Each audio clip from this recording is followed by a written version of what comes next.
Assalamualaikum warahmatullahi wabarakatuh. Waalaikumsalam warahmatullahi wabarakatuh. Innal hamdalillah nahmaduhu wa nasta'inuhu wa nastaghfiruh wa na'udzu billahi min shururi anfusina wa min sayyiati a'malina.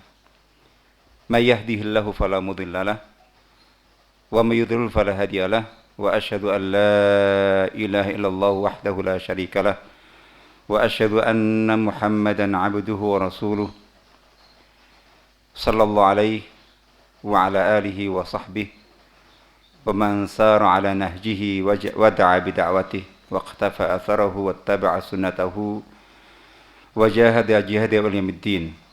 Allahumma ya rabbana lakal hamdu kama yanbaghi li jalali wajhika wa 'azimi sultanik. Allahumma la nuhsi thana'an 'alaika anta kama athnayta 'ala nafsik. Allahumma ati nufusana taqwaha wa zakkiha anta khair man zakkaha anta waliyuhu wa maulaha. Walhamdulillahirabbil alamin. Bapak-bapak, ibu-ibu, ada ibu-ibu juga ya? Para asatidzah dan ustadzat, para hadirin dan hadirat yang dirahmati Allah Subhanahu wa taala. Kita memuji dan bersyukur kepada Allah Ta'ala atas limpahan karunia, nikmat dan rahmat yang luar biasa, tidak terhingga, yang senantiasa Allah curahkan kepada kita, yang tidak mungkin kita mampu membilangnya, dan tidak mungkin kita mampu untuk memenuhi hak dan kewajiban syukur atasnya, sehingga salah satu bentuk syukur terbaik itu adalah dengan kita banyak-banyak beristighfar. Karena memang kita sadar tidak mungkin kita mampu memenuhi kewajiban syukur atas nikmat yang tidak terhitung, tidak terhingga. Begitu pula pada saat baginda Rasul SAW mendapatkan karunia nikmat tertinggi yang telah beliau tunggu dan juga para sahabat dalam waktu yang sangat lama, yaitu kemenangan Islam, dakwah Islam dan kaum muslimin dengan turunnya surat An-Nasr itu. Dalam rangka mensyukuri kenikmatan tertinggi itu, perintah Allah adalah fasabbih bihamdi rabbika wastaghfirhu. Bersyukur dengan kita banyak beristighfar. Mudah-mudahan itu bisa menutupi kelemahan dan kekurangan kita dalam kewajiban syukur. Salawat serta salam semoga senantiasa tercurahkan kepada baginda Rasulullah SAW. Semoga kita senantiasa diberikan taufik dan kekuatan untuk tetap bisa istiqamah menapaki jalan syariat, jalan sunnah dan jalan dakwah serta perjuangan beliau. Amin ya rabbal alamin. Salah satu kesyukuran yang luar biasa istimewanya dan forum serta majelis seperti ini forum dan majelis yang senantiasa membuat saya sangat terharu. Di satu sisi dan di sisi yang lainnya membuat kita tetap optimis, tetap memiliki roja, harapan yang sebesar-besar dan sekuat-kuatnya kepada Allah Ta'ala ketika kita masih memiliki semangat dan komitmen untuk berada dan mengadakan forum dan majelis, insyaallah majelis ketaatan, majelis ilmu, majelis zikir, majelis Al-Quran seperti ini. Ini di antara majelis-majelis yang mengundang rahmat Allah Ta'ala, mengundang sakinah dari Allah Ta'ala, mengundang barokah, dan sekaligus juga mudah-mudahan mengundang kehadiran malaikat Allah Subhanahu wa Ta'ala. Dan terkait dengan tema yang kita akan bahas adalah tentang bagian dari rukun iman kita, iman bil malaikah, iman kepada malaikat. Itu saya awali terkait yang ada hubungannya dengan forum seperti ini. Jadi dalam hadis-hadis sahih, di antaranya riwayat Imam Bukhari, Muslim, itu disebutkan bahwa ada sekelompok malaikat yang Allah ciptakan itu di antara wadhaif atau tugas utamanya mereka disebut dengan malaikat sayyarah. Jadi kalau kita terjemahkan letterlek itu malaikat penerbang. Ya, semua malaikat bisa terbang, diberi kemampuan untuk itu, tapi ini maksudnya terbang keliling kemana-mana. Karena ada juga malaikat itu yang sejak dicipta, ya Allah alam, sampai Allah kehendaki itu tugasnya hanya untuk tasbih, hanya untuk tahmid, hanya untuk tahlil. Yang disebutkan dalam Al-Quran itu ada yang dikatakan layaf turun, tidak pernah berhenti. Di ayat lain dikatakan layas amun, tidak pernah bosan. Karena memang dalam ciptaannya tidak ada potensi bosan dan berhenti itu. Nah, ada malaikat yang disebutkan malaikat sayyarah, malaikat yang ditugasi Allah untuk keliling. Keliling untuk apa? Keliling itu untuk mencari majelis-majelis zikir, majelis-majelis ilmu, majelis-majelis Al-Quran, untuk dihadiri oleh malaikat itu sebagai saksi.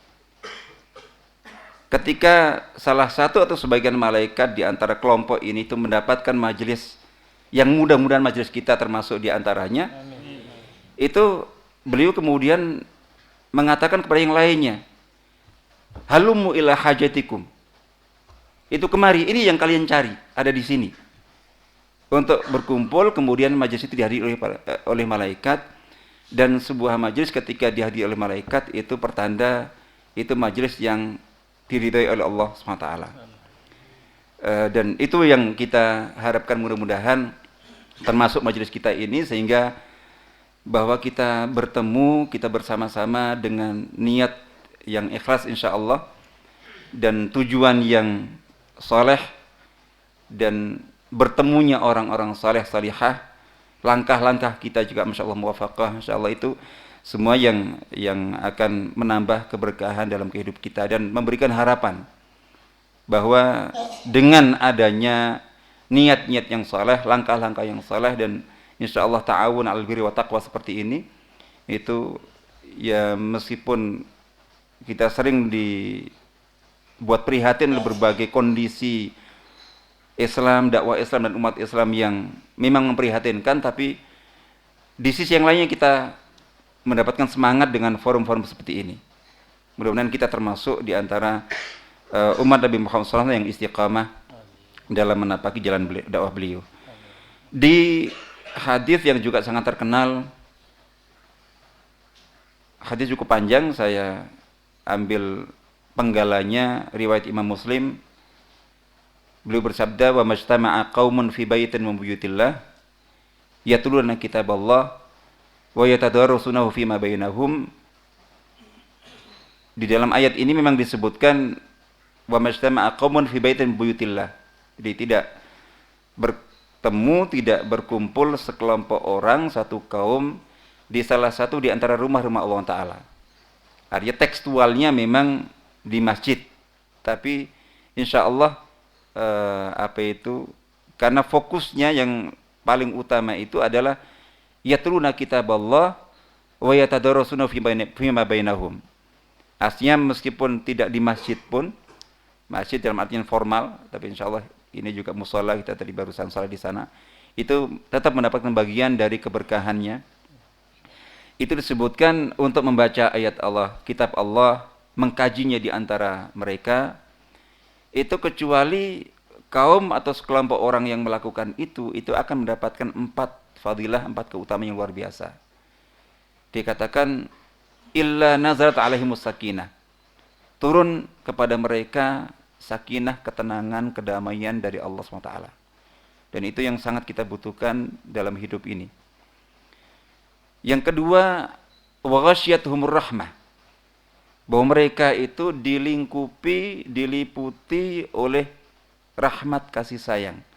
Baik rahmat Allah turun kepada mereka, atau di antara mereka itu tumbuh saling mengasihi, saling menyayangi di antara mereka. Yang ketiga, wa haffathumul malaikah. Ini juga terkait dengan tema kita. Dan mereka dipayungi oleh para malaikat dengan sayap-sayap mereka. Dan yang keempat, wa dzakarahumullahu fiman indah. Dan mereka disebut Allah Ta'ala di antara makhluk Allah, dan mereka juga malaikat yang ada di sisinya. Jadi dibanggakan. Ini 4 fadilah, 4 keutamaan ketika kita berhimpun, berkumpul dalam rangka untuk mempelajari ayat Allah Ta'ala dan mengkajinya di antara kita.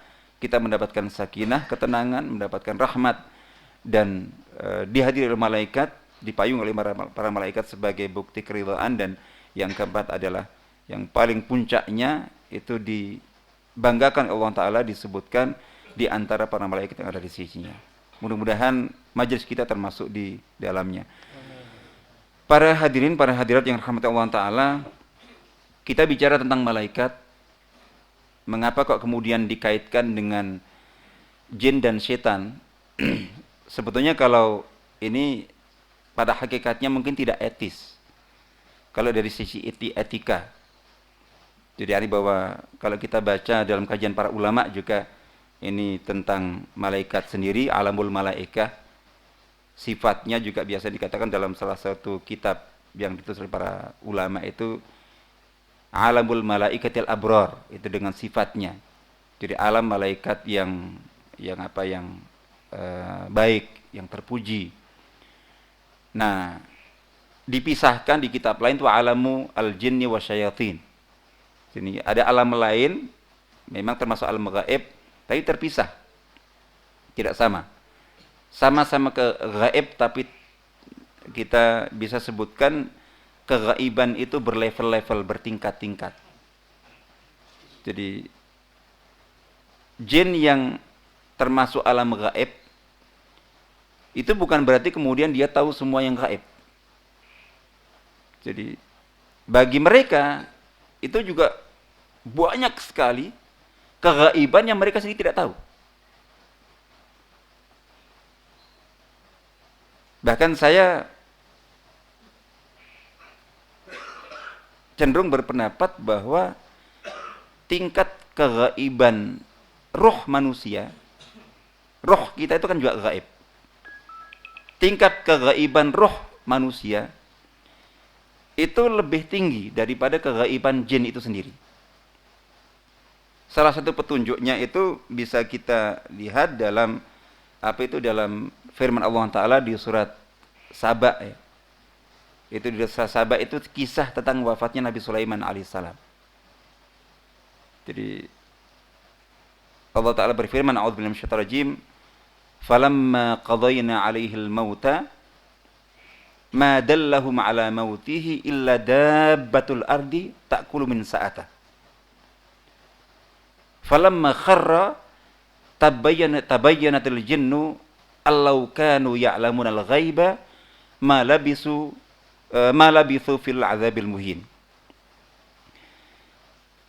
Maka ketika kami tetapkan atas Nabi Sulaiman itu al-maut, kematian, di dalam riwayat yang menjelaskan tentang ayat ini disebutkan bahwa beliau ketika wafat itu pada saat beliau menangasi sepasukan jin yang bekerja atas perintah beliau. Dan mereka sangat takut kepada beliau karena kalau sampai tidak melaksanakan perintah itu bisa dihukum, bisa dipenjara. Ya, itu beliau mengawasi sambil berdiri berpegangan tongkat beliau.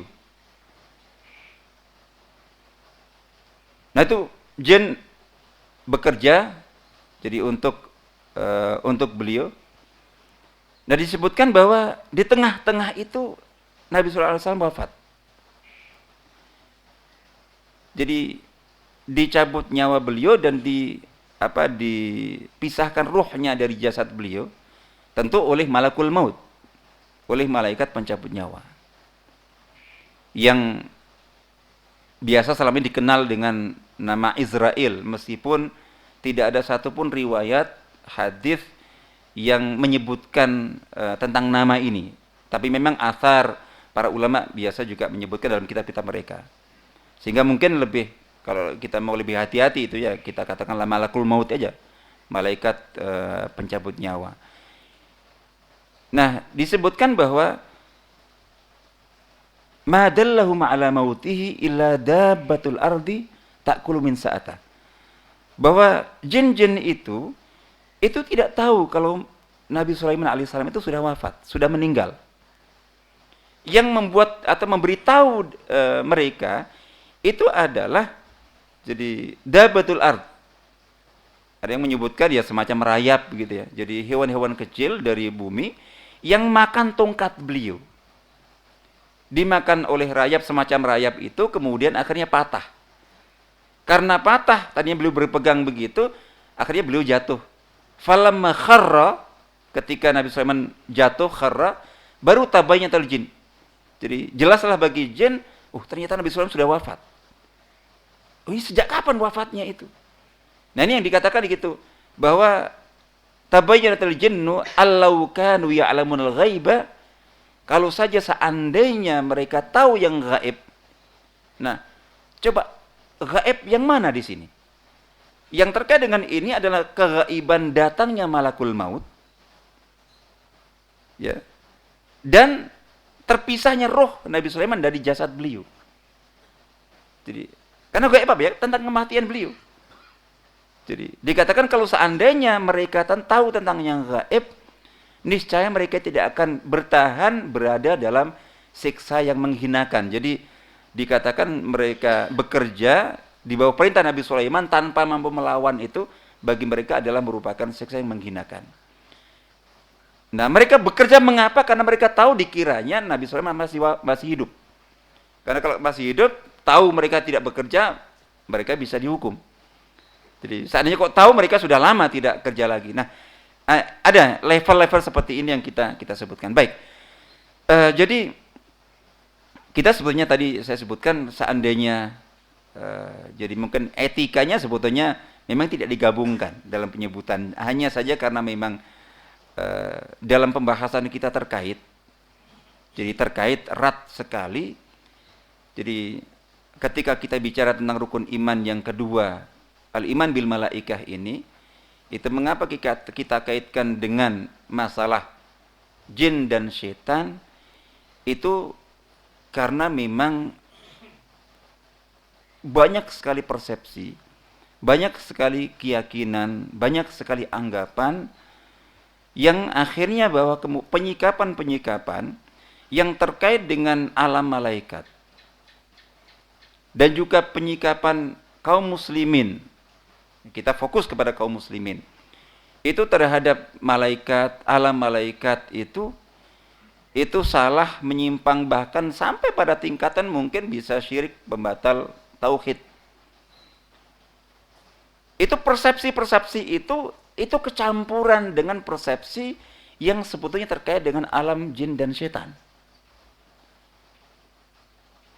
Jadi tentang orang-orang yang diyakini sebagai wali, lalu kemudian memiliki berbagai kesaktian, berbagai kehebatan, berbagai hal-hal yang biasa dikatakan minal khawariq lil 'adah, hal yang di luar kebiasaan normal manusia. Itu karena wali, ini adalah karomah. Kalau karomah dari Allah. Nah, kalau dari Allah itu biasanya sarananya atau yang diutus Allah untuk memberikan itu adalah para malaikat. Padahal faktanya banyak kisah-kisah itu semuanya adalah bagian dari ulah dan campur tangan jin dan setan dalam kehidupan manusia.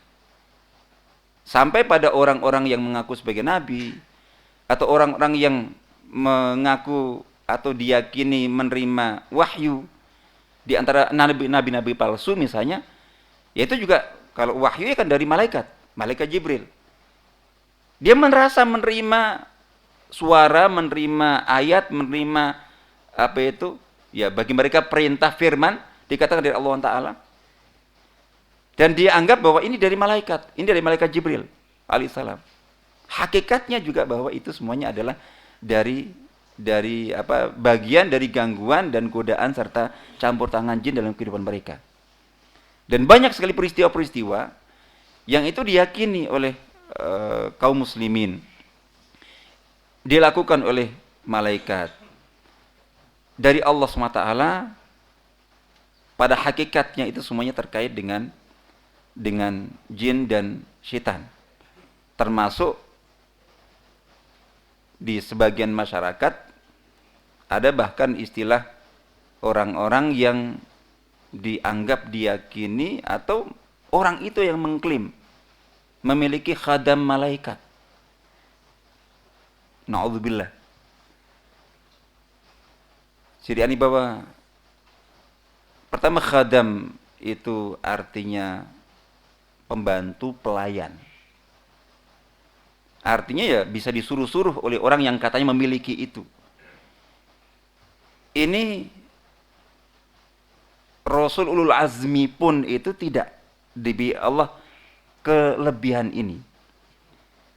Jadi satu-satunya Rasul yang diberi mukjizat yang berbeda dengan mukjizat para Rasul yang lainnya alaihi wassalatu wassalam, yaitu kekuasaan yang luar biasa, termasuk berkuasa atas jin, berkuasa atas alam hewan, binatang, burung, tahu bahasa burung segala macam, diberi kekuasaan untuk bisa mengarahkan angin itu angin mengikuti mau jalannya kencang atau pelan, itu Nabi Sulaiman alaihissalam. Artinya seandainya bahwa ada seseorang yang diberi kelebihan dan kalau untuk Nabi adalah mukjizat dengan diberi khadam, pembantu atau pelayan malaikat, itu adalah Nabi Sulaiman. Itu pun tidak. Jadi para malaikat ini adalah, jadi kalau kita baca ya junudullah dan Rasulullah, itu yang lebih tepat. Andai pun kita bahasakan seandainya itu boleh, itu khadam pun khadamullah. Tapi juga tidak kita dapatkan itu. Yang ada antara junudullah, tentara Allah Ta'ala, dan Rasulullah, utusan Allah Ta'ala.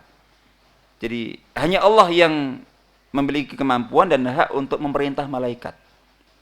Jadi untuk melakukan apa saja. Nah, persepsi tentang seseorang dikatakan ini punya khadam malaikat segala macam itu, hakikatnya juga maksudnya khadam jin. Jadi berhubungan sekali, sangat erat sekali. Makanya kemudian kita ketika membahas tentang rukun iman yang kedua, iman kepada malaikat, kemudian memang penting untuk kita juga membahas tentang masalah alam jin dan syaitan ini. Jadi karena memang ya ketiga-tiganya ini adalah alam gaib. Tapi ya tentu sangat berbeda sekali. Jadi bandingannya ya barangkali antara langit dan bumi, bahkan mungkin baina sama wa sumuri. Jadi langit dan sumur yang paling dalam barangkali. Jadi ini bahwa tidak bisa dibedakan sama tapi sama-sama gaibnya. Levelnya saja berbeda, cuman karena dalam persepsi kaum muslimin, dalam persepsi manusia ini sering campur aduk.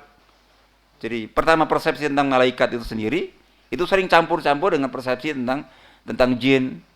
Jadi apa yang dilakukan oleh jin itu diklaim itu adalah bagian dari yang dilakukan oleh malaikat. Kalau malaikat yang melakukannya diklaim bahwa ini dari Allah SWT.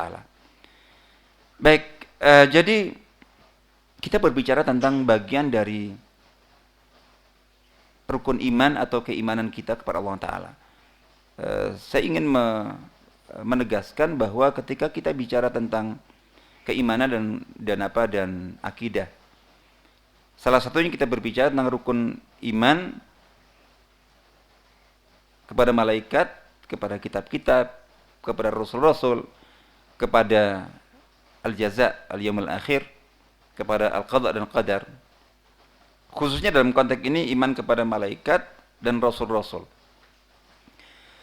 Kita harus memahami dan meyakini bahwa fokus kita ketika membahas tentang keimanan, berbicara tentang keimanan bagian manapun, maka tujuan utamanya itu hanya satu.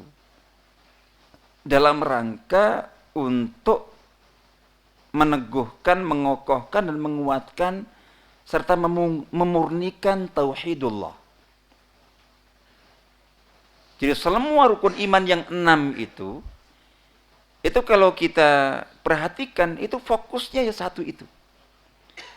Sehingga yang perlu kita cermati adalah ketika kita membahas rukun iman, seperti iman kepada malaikat, iman kepada Rasul-Rasul dan yang lainnya, itu harus ada. Jadi dalam fokus kita bahwa ini harus kita beriman kepada malaikat, kepada Rasul dan yang lain-lainnya.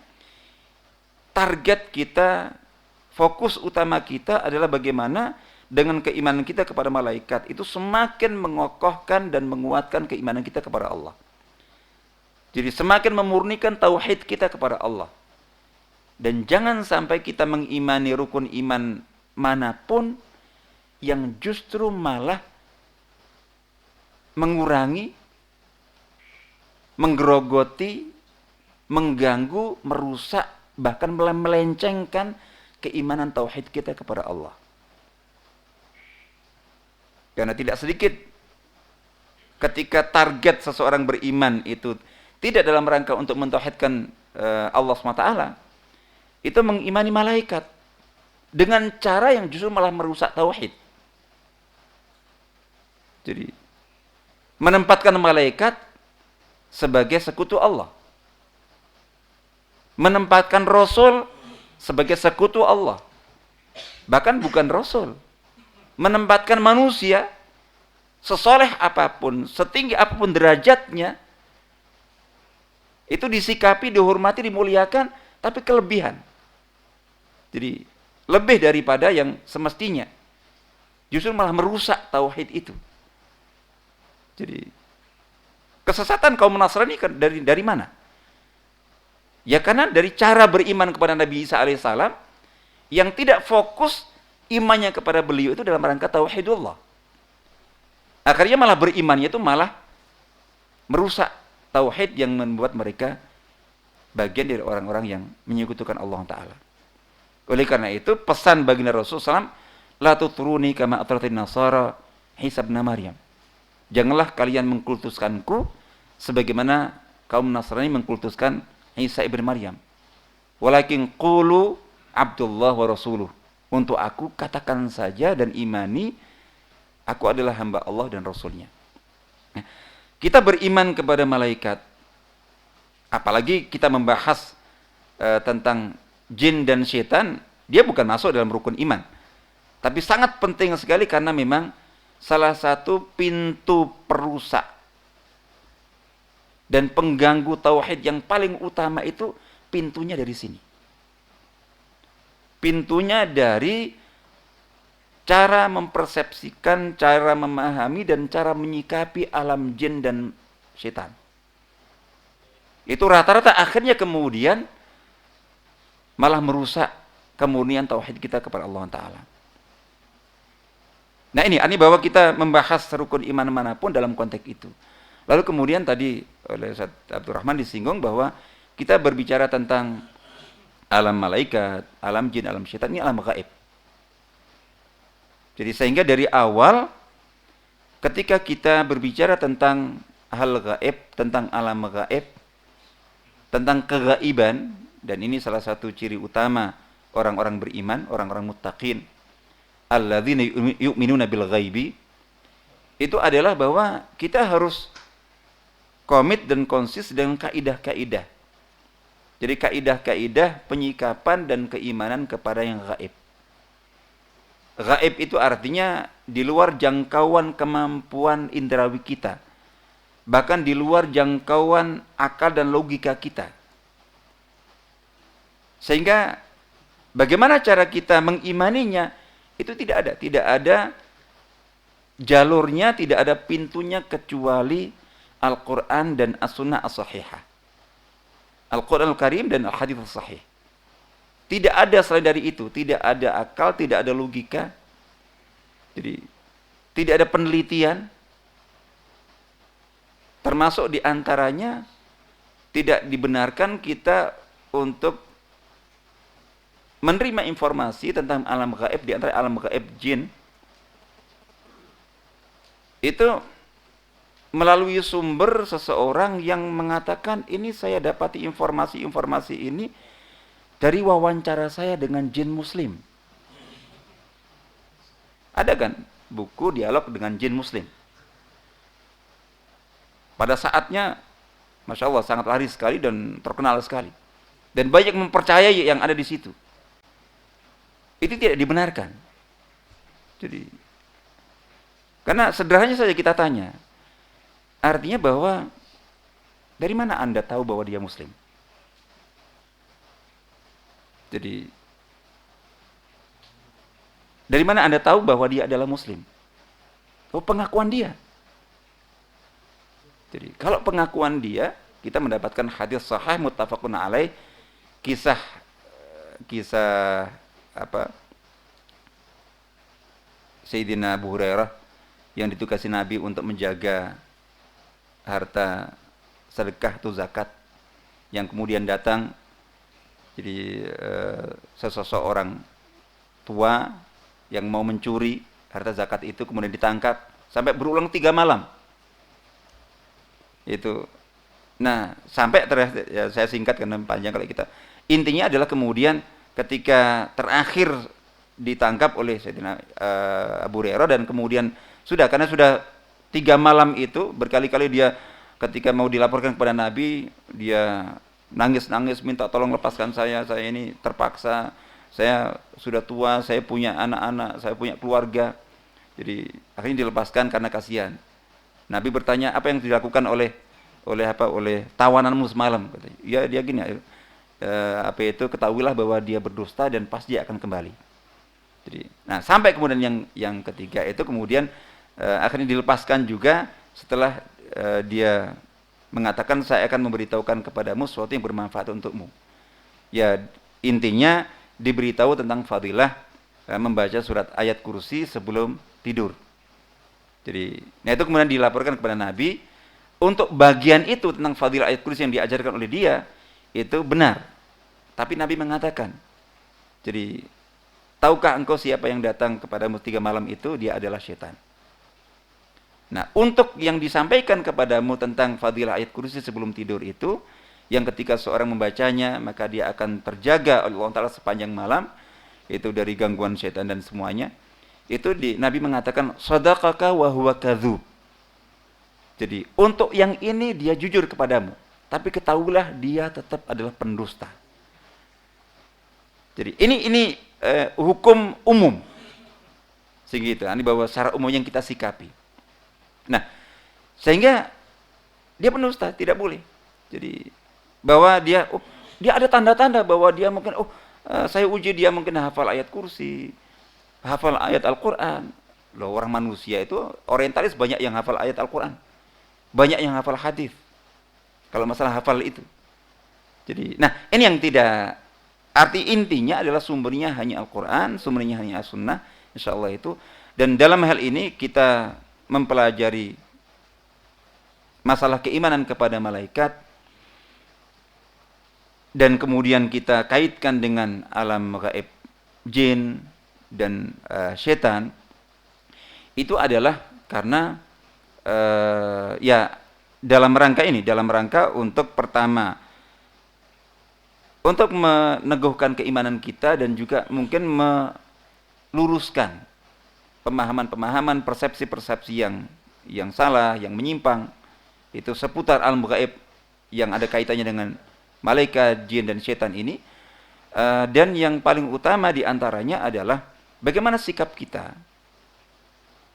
Jadi sikap amali, sikap praktis kita dalam mengekspresikan, dalam menunjukkan keimanan kita kepada malaikat itu.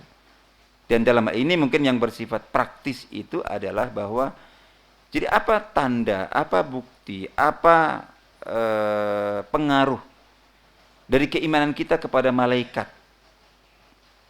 Dan ini peran keimanan hati sangat besar sekali. Karena ketika kita bicara tentang keimanan, itu selalu saya sebutkan ada 2 aspek. Ada keimanan akal pikiran, terkait dengan pemahaman, ini tentang ilmu keimanan.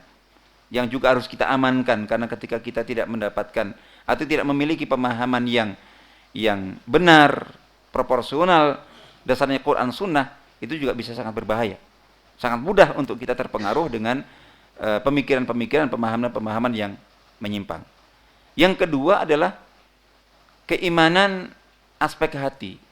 Keimanan dari keyakinan hati ini bentuknya keimanan rasa, dzauq. Jadi keimanan aspek rasa. Jadi keimanan itu di samping ada ilmu dan teorinya, dalam konteks iman kepada yang gaib, dasarnya Quran Sunnah, semuanya tentunya. Nah, yang kedua adalah iman qalbi, keimanan aspek keyakinan hati, bentuknya itu dzauq, rasa. Jadi apa kita sadar, apa kita merasa? Jadi sejauh mana kepekaan kita bahwa misalnya ya kita memang tidak bisa memastikan, tapi paling tidak muncul harapan dalam hati kita ketika tadi kita sebutkan bahwa kita dibaca dalam hadis bahwa ada di antara malaikat Allah itu yang ditugasi untuk keliling mencari dan mendatangi majelis-majelis zikir. Apakah ada di ruang kesadaran kita, jadi kepekaan kita bahwa kita merasakan sangat boleh jadi bahwa ternyata forum kita ini dihadiri oleh misalnya malaikat Allah Ta'ala, sehingga ini yang mungkin membuat kita juga merasa bangga di satu sisi dan juga bergembira, berbahagia, dan juga berharap mudah-mudahan mereka menjadi saksi atas kebaikan-kebaikan kita. Nah, kita merasakan itu. Bahkan termasuk di antaranya bahwa karena sebagaimana yang Allah sebutkan di dalam surat Al-Ahqaf ayat 29, bahwa jadi kalau dari ayat ini kaitannya dengan apa? Dengan ini jin yang saleh. Jin muslim yang saleh itu ternyata mereka juga bisa, sangat boleh jadi, sangat mungkin untuk hadir dalam majelis-majelis Al-Quran, dalam majelis-majelis zikir, dalam majelis-majelis ilmu yang diadakan oleh manusia untuk belajar, untuk juga mendapatkan bagian dari rahmat dan ilmunya. Dalam ayat itu Al-Ahqaf ayat 29 Allah Ta'ala berfirman, a'udzubillahi minasyaitonir rajim, wa idh sarafna ilaika nafara minal jinni yastami'una al-Qur'an falamma hadaruhu qalu ansitu. Jadi falamma qudiya wallaw ila qaumin munzirin.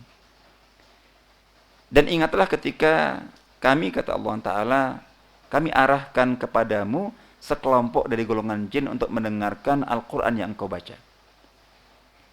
Ketika mereka hadir, mereka mengatakan kepada yang lainnya, ansitu, diamlah, khusyuklah, tenanglah, dengarkan, ikuti. Falamma qudiya wallaw ila qaumin munzirin. Dan ketika usai majlis yang mereka ikuti itu, mereka pun segera kembali kepada kaum mereka untuk memberikan inzar, memberikan peringatan, menyampaikan hasil ilmu yang telah mereka dapat. Ini yang menjadi salah satu petunjuk bagi kita ini dalam konteks memahami alam jin, bahwa di antara jin itu sebagaimana juga alam manusia, kita bisa baca lengkap dalam surat Al-Jin. Jadi dikatakan wa anna minna salihuna wa minna duna dzalik kunna tara'iqa qidada. Dikatakan bahwa di antara kita itu ada yang saleh, ada yang sebaliknya. Jadi disebutkan minal muslimun wa minal qasitun. Dikatakan di antara kita ada yang muslim, ada yang sebaliknya, kafir. Nah, yang muslim dan saleh itu kita tegaskan untuk sebagai pedoman dan pemahaman kita bahwa jin-jin yang muslim dan saleh yang mungkin hadir dalam majelis manusia untuk belajar, mendengarkan bacaan Quran, zikir, ilmu dari mereka, mereka hadir dengan cara yang tidak menimbulkan gangguan sedikit pun. Kita tidak tahu. Mungkin kita karena kepekaan kita, mungkin ada malaikat, ada jin muslim saleh yang hadir. Tapi tidak akan menimbulkan jadi gerakan apapun dari mereka Yang bisa mereka bisa membuat apa saja. Yang intinya bisa berpotensi mengganggu kita. Jadi gitu, iseng gitu, tiba-tiba pintu tidak ada angin, nggak ada hujan, lu kok nutup sendiri, buka lagi, nutup sendiri, buka lagi. Tiba-tiba buku ini, kertas ini melayang. Misalnya contoh seperti itu. Itu akan ganggu siapapun akan terganggu. Kalau dia jin muslim yang saleh tidak akan melakukan itu. Dia hadir untuk tujuan tadi, Al-Quran dibaca ansitu, dengarkan khusyuk.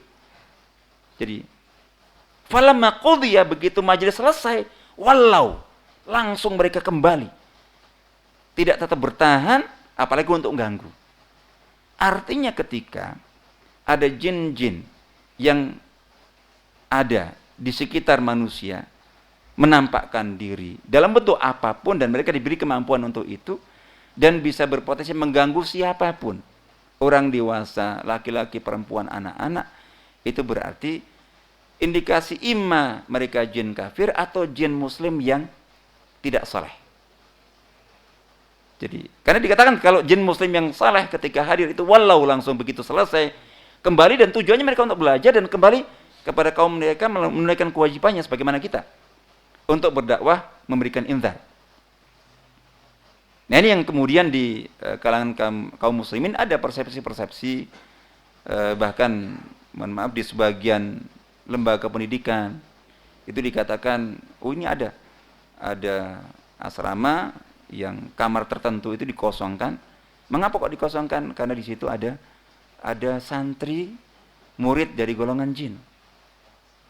Jadi kita bahwa ya memang hampir bisa dipastikan ketika ada ruang di rumah kita kosongkan, apalagi kita gelapin, sangat boleh jadi karena memang disebutkan mereka suka tempat-tempat yang gelap ditempati oleh mereka.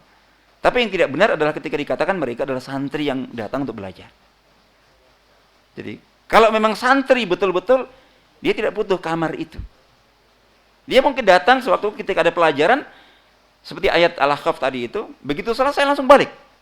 Menunaikan tugasnya untuk menyampaikan yang dia terima itu kepada kaumnya. Karena tugas mereka di kalangan kaumnya itu. Jadi, nah yang memberikan petunjuk kepada kita, di lembaga pendidikan di mana dikatakan bahwa di situ biasanya ini ada santri jinnya itu bahwa mereka adalah jin-jin pengganggu, jin-jin yang kalaupun muslim itu adalah yang tidak saleh, itu adalah bahwa di lembaga itu biasanya itu selalu ada santri-santri yang kesurupan dari waktu ke waktu. Yang ganggu siapa ya? Mereka ini yang katanya itu. Nah, ini persepsi seperti ini yang banyak di kalangan masyarakat perlu kita luruskan. Baik, jadi kita jadi untuk malaikat Allah Ta'ala, informasi yang kita dapatkan tentang malaikat itu sangat terbatas. Sangat terbatasnya mengapa? Karena memang pertama ini gaib. Jadi kalau sudah gaib ya tentu kita jangankan alam gaib, sama-sama alam nyata, apa yang dibalik dinding ini saja kita nggak tahu. Kalau tidak kita ke sana atau diberitahu oleh itu. Jadi terbatas sekali. Jadi pandangan mata kita, pendengaran kita, akal kita terbatas. Jadi artinya bahwa begitu kita membahas tentang masalah-masalah kegaiban di antara tentang malaikat, juga jin dan setan, itu dari awal kita harus siap-siap membatasi diri. Jadi kita hanya mengatakan yang dikatakan Al-Quran, kita hanya mengatakan yang dikatakan oleh Sunnah. Selebihnya fokus kita apa hikmah, apa pengaruh dan apa manfaat dari keimanan kita kepada malaikat itu yang harus kita optimalkan. Jadi ketika kita tahu bahwa malaikat itu diantaranya ada malaikat hafadzah. Jadi hafadzah itu ada atau ada katabah atau katibin, ada penjaga, ada pengawas, ada pencatat amal, bahkan ada yang lekat itu. Kalau untuk pencatat, penjaga itu seperti yang disebutkan dalam baik Al-Quran maupun hadis, itu ada yang bergantian. Ada malaikat penjaga dan pencatat amal kita itu ada malam, ada yang khusus untuk siang. Jadi mengapa salat subuh dikatakan sebagai apa itu? Jadi waktu yang masyhud atau mahdur atau muhtadar itu yang disaksikan oleh dua kelompok malaikat. Jadi malaikat malam belum naik ke langit untuk menyampaikan, melaporkan apa yang mereka catat, meskipun tentu Allah Maha tahu. Tapi malaikat bagian siang sudah turun. Begitu juga di waktu asar, itu disebutkan seperti itu. Itu ada bergantian. Jadi, tapi ada yang ini permanen. Ada yang permanen, kita mengenal ada qarin yang lebih familiar. Sebutan qarin itu selama ini lebih ke qarin jin. Padahal dalam hadisnya, dalam hadis riwayat Imam Muslim, itu disebutkan bahwa qarin itu ada dua. Jadi dalam hadisnya beliau bersabda, "Ma minkum min ahadin ila waqad wukkila qarinuhu minal jinni wa qarinuhu minal malaikah." Tidak ada seorang pun di antara kamu kecuali telah ditetapkan baginya, itu lekat. Qarin itu pendamping, selalu. Nah itu dua. Satu qarin dari golongan jin, ini setan. Yang satu itu qarin dari golongan malaikat. Jadi fungsinya itu hanya sebatas sebagai pembackup. Kalau untuk qarin jin dan setan ini tentu ya mendorong kepada keburukan, bisiki yang buruk-buruk, menyemangati yang buruk-buruk, mendukung yang buruk-buruk. Qarin malaikat sebaliknya. Jadi menyemangati untuk yang baik-baik, mendorong untuk yang baik-baik. Tapi sifatnya tetap sebagai semacam pembackup. Tetap pilihan itu pilihan manusia sendiri. Nah itu ada. Nah itu kita kalau tadi kita fokus kepada, kalau kita beriman kepada malaikat, apa pengaruhnya? Jadi apa pengaruhnya kepada kita? Jadi ketika kita saat sendirian, lalu kemudian kita merasa nggak ada yang tahu. Jadi sehingga kita akhirnya lebih leluasa untuk melakukan sesuatu yang kita sembunyikan dari orang lain. Nah, begitu kita berpikir seperti itu, sebetulnya kita sedang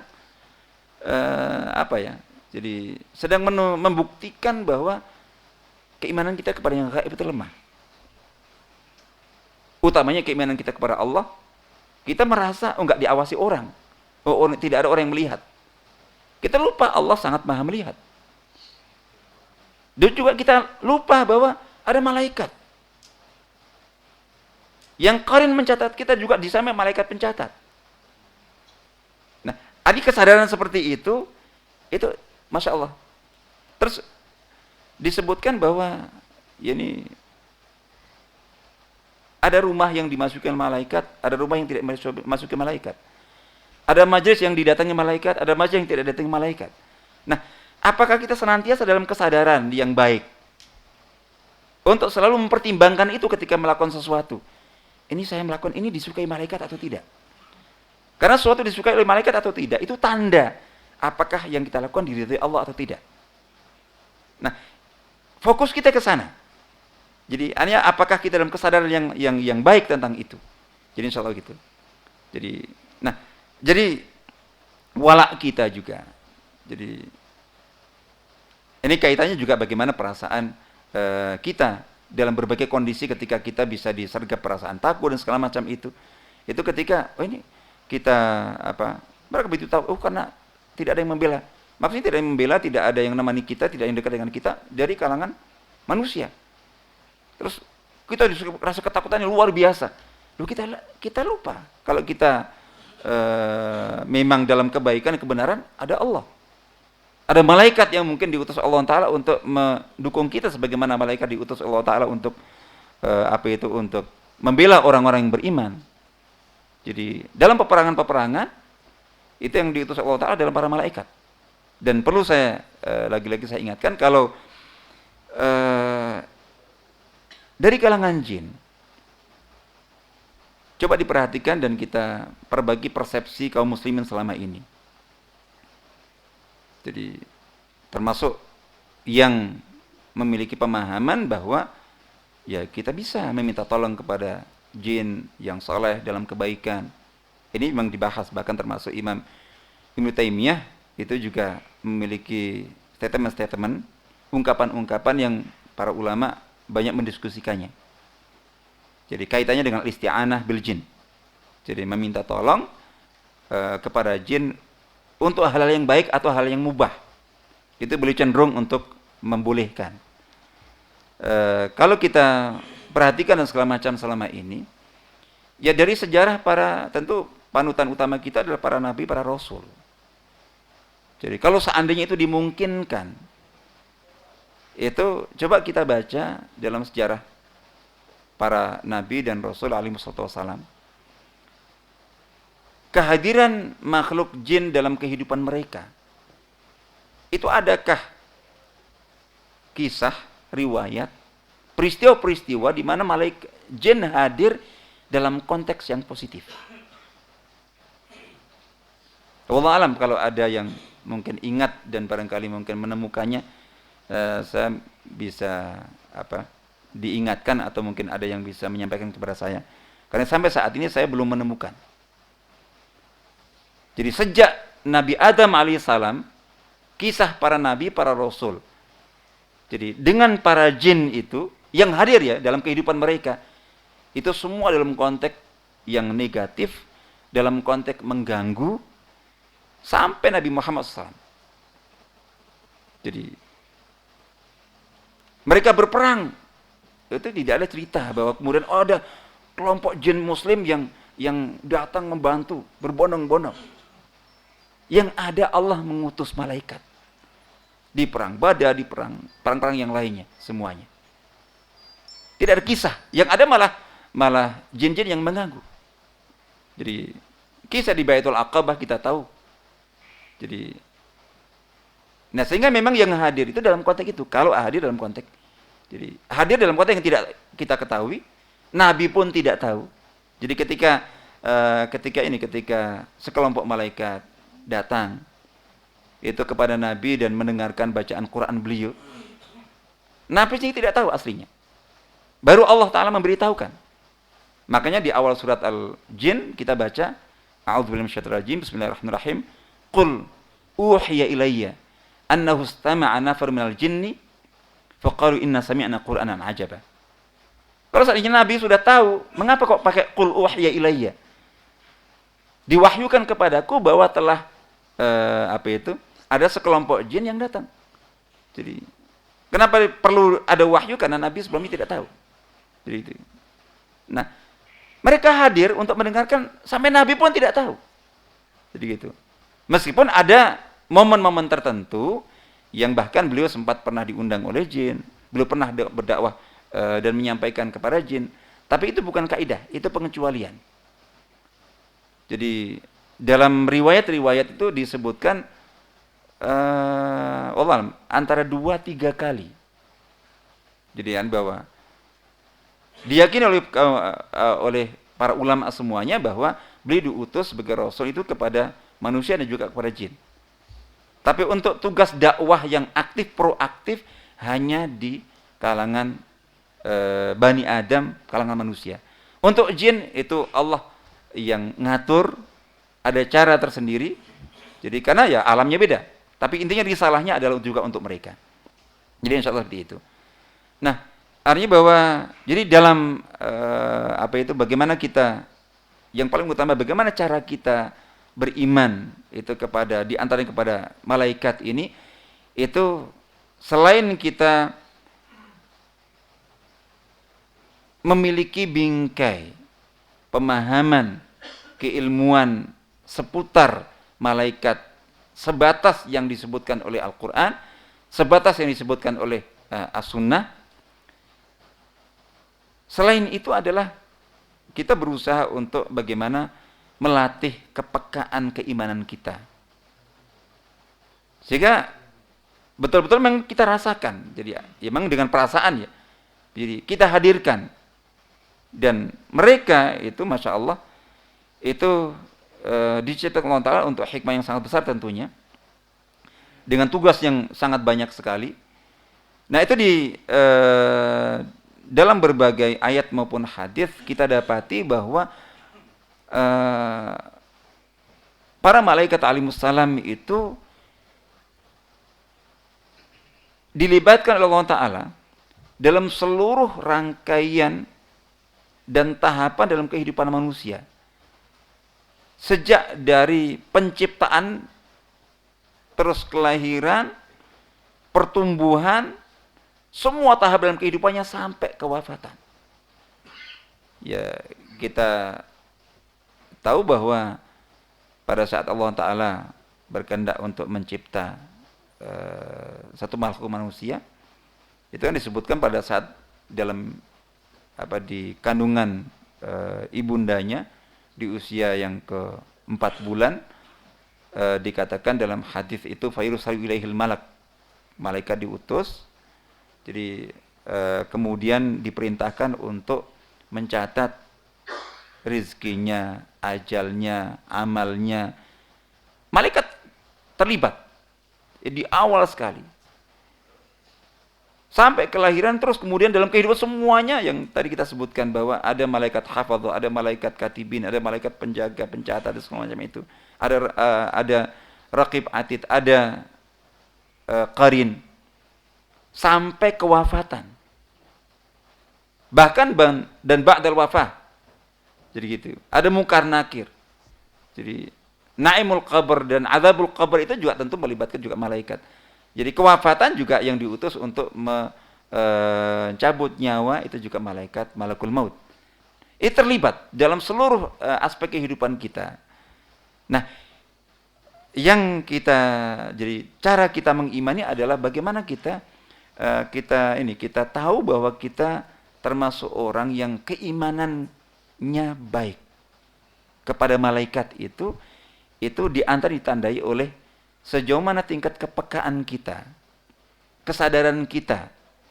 Jadi tentang adanya malaikat ini dan kehadiran dalam kehidupan kita, lalu kemudian seberapa pengaruhnya itu dalam kontrol diri dalam kehidupan kita untuk menjadi orang yang istiqomah dan beriman.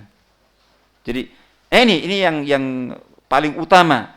Sementara informasi tentang malaikat yang tadi kita sebutkan adalah bahwa kita harus batasi sebagaimana yang kita dapatkan dalam Al-Quran, dalam As-Sunnah kita katakan yang tidak kita mendiamkannya, wallahu alam.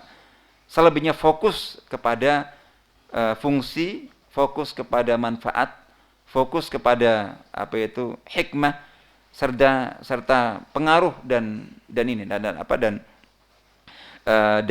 bukti dari keimanan kita kepada malaikat.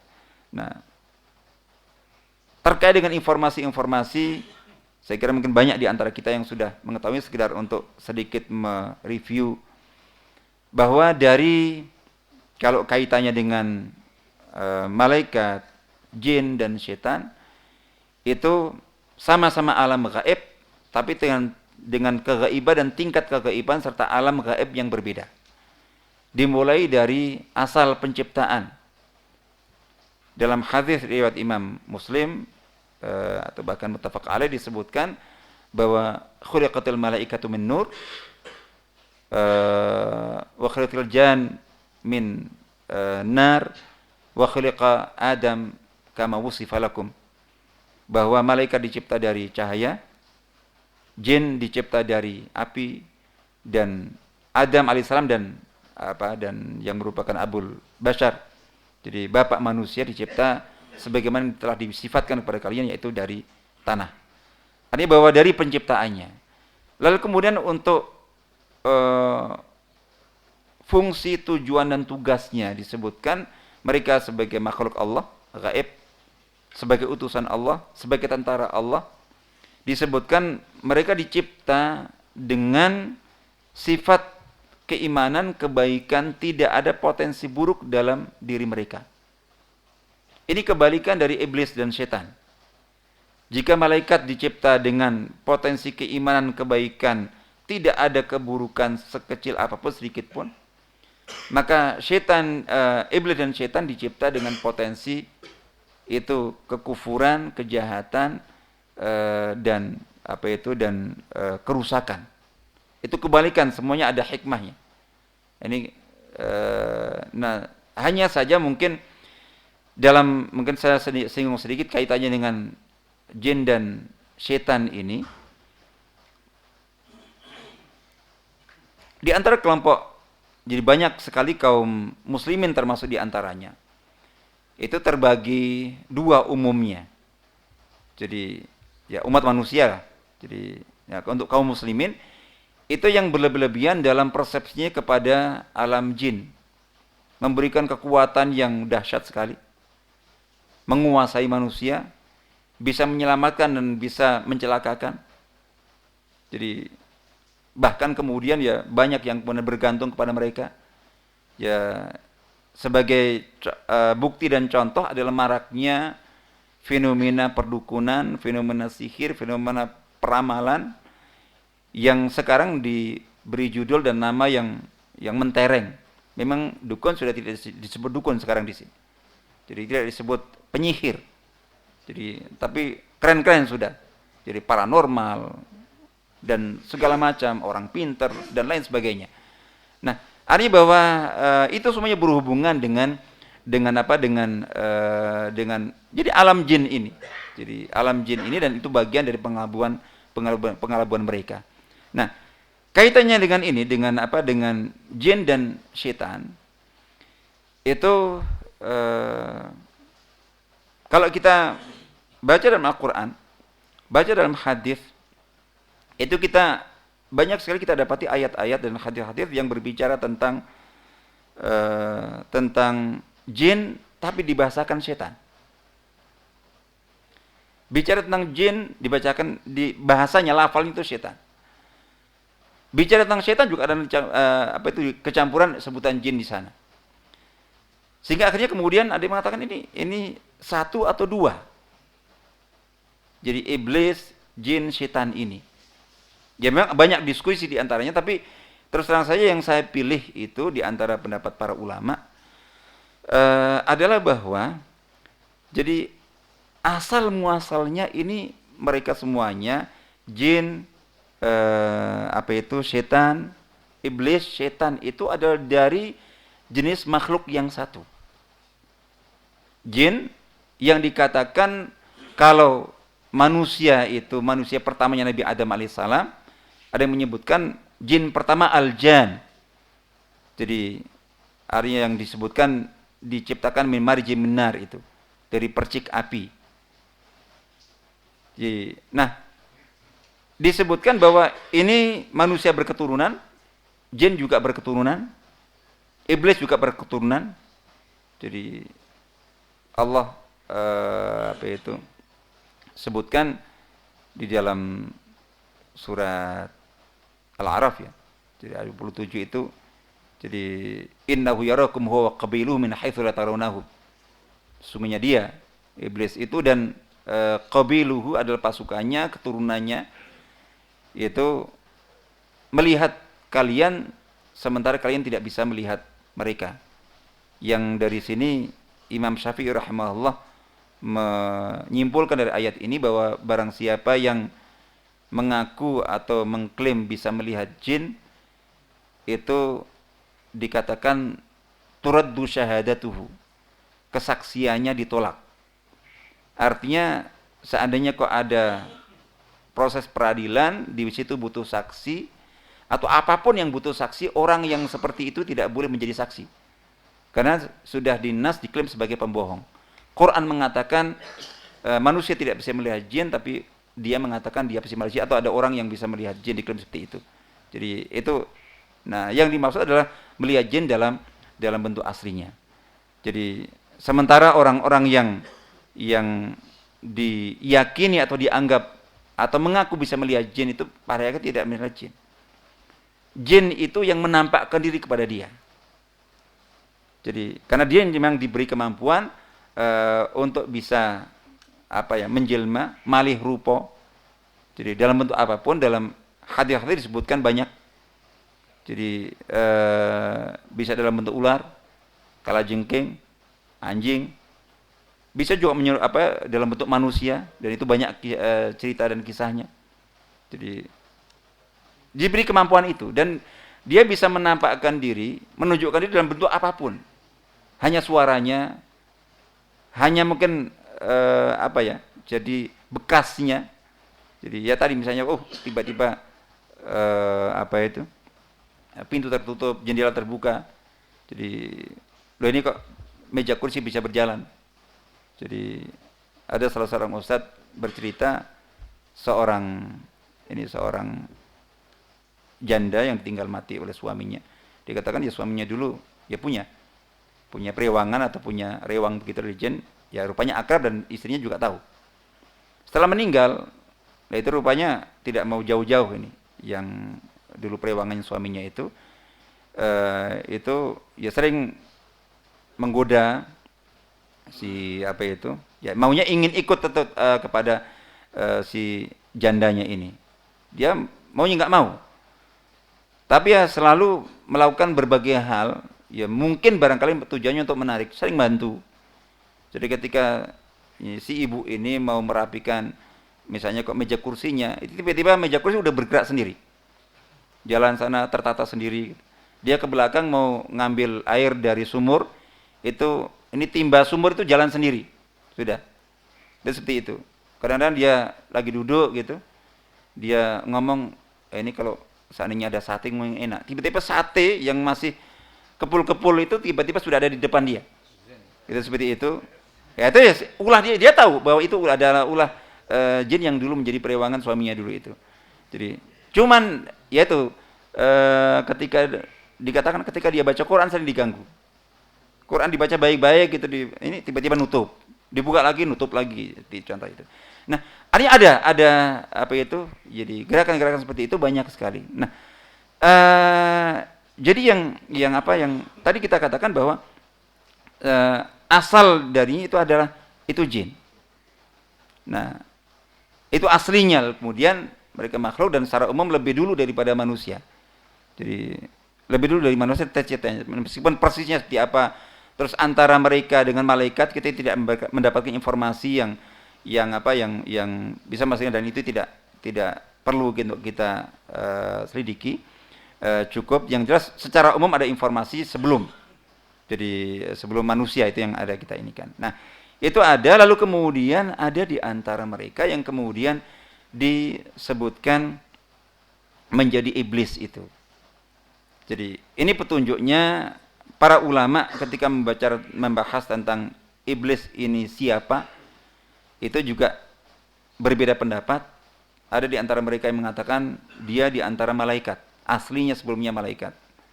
Tapi kemudian ketika membangkang diperintahkan untuk bersujud kepada Nabi Adam itu, lalu kemudian dilaknat Allah Ta'ala dan berubah menjadi syaitan rajim. Tapi ada yang mengatakan enggak, itu makhluk tersendiri. Tidak malaikat, tidak jin, tapi ya makhluk tersendiri. Nah, yang ketiga, dan saya lebih cenderung dengan pendapat ini lebih kuat, itu adalah dia aslinya dari golongan jin. Tapi kemudian berubah menjadi seolah-olah menjadi jenis makhluk tersendiri, yaitu iblis, keturunannya setan. Itu sejak membangkang kepada Allah Ta'ala ketika diperintahkan untuk sujud kepada Nabi Adam AS. Nah, yang mentarjih pendapat ini dalilnya adalah surat Al-Kahfi ayat 50. Jadi ketika diceritakan di situ tentang malaikat yang diperintahkan sujud, kemudian mereka sujud semuanya kepada Nabi Adam, disebutkan juga ayat lain juga disebutkan Al-Baqarah dan lain sebagainya, illa iblis, kecuali iblis. Di lam yakum minas sajidin di ayat-ayat yang lainnya. Mereka dia termasuk aba wastakbara, juga banyak yang lainnya. Tapi di ayat ini itu ada ada penegasan yang memberikan petunjuk untuk kita tahu dan mentarjih pendapat tadi bahwa iblis adalah aslinya dari jin. Dikatakan illa iblis kana minal jinni fa fasaqa an amri rabbi. Kecuali iblis. Jadi gitu. Dia tidak mau sujud. Tapi lanjutannya, karena adalah iblis itu dulunya itu minal jinni, dari golongan jin. Fa fasaqa an amri rabbih, lalu kemudian dia fasik, membangkang, melawan perintah Allah Subhanahu wa taala. Nah, sejak saat itu maka kemudian iblis ini dilaknat oleh Allah taala, dan kisah panjang dialognya segala macam di Al-A'raf dan ayat-ayat yang lainnya banyak sekali. Jadi mengapa dia tidak mau bersujud dan lain sebagainya itu disebutkan. Tapi ini di sini adalah fokus kita di situ. Nah, sejak saat itu ditetapkan menjadi makhluk terlaknat, jadi kafir, jahat, dan bahkan bersumpah dengan keagungan Allah Ta'ala untuk sampai hari kiamat untuk menyesatkan, mengajak kepada keburukan dia dan keturunannya. Ini yang saya sering katakan, ini iblis dan setan-setan asli. Yang sejak saat itu mereka dicipta, itu ya sudah sebagai setan dan akan tetap buruk. Jadi tidak akan menjadi baik itu selamanya. Jadi, dan ini yang disebutkan dari berbagai petunjuk riwayat, kita dapati bahwa mereka jauh lebih halus daripada jin pada umumnya. Jadi bagaimana mereka menggoda dan membisiki al-waswasil khannas, membisiki manusia untuk hal yang buruk-buruk itu disebutkan dalam hadis-hadis bahwa jadi setan itu mengganggu manusia, itu dia diibaratkan kayak gajah. Itu setan itu, jin itu melingkarkan belalainya ke hati manusia yang lalai dari zikir kepada Allah Ta'ala. Ketika yang bersangkutan berzikir, itu dikatakan khanasa. Dia mundur, surut, tapi tidak menjauh, memantau gitu. Ketika dia lalai dari zikir, ditangkap lagi. Jadi seperti itu, masuk keluar, itu tidak ya, kita siapapun tidak merasa. Dia bisa membisiki kita, dia bisa merasuki kita. Nah, itu berbeda dengan jin pada umumnya ketika masuk dalam tubuh manusia. Bahkan dari tes potensi banyak sekali dalam kisah-kisah dalam forum-forum ruqyah itu didapati bahwa pasien itu merasakan. Keluar masuknya jin itu merasakan. Itu berbeda, ini beda. Dan nah, ini juga yang biasanya menjadi pertanyaan ketika di bulan Ramadan para ustadz, para penceramah dalam menyambut Ramadan mengutip tentang fadilah keutamaan Ramadan, dibacakan hadis sangat terkenal, idza jaa Ramadan futihat abwabul jannah wa ghuliqat abwabun nar wa suffitati syayatin.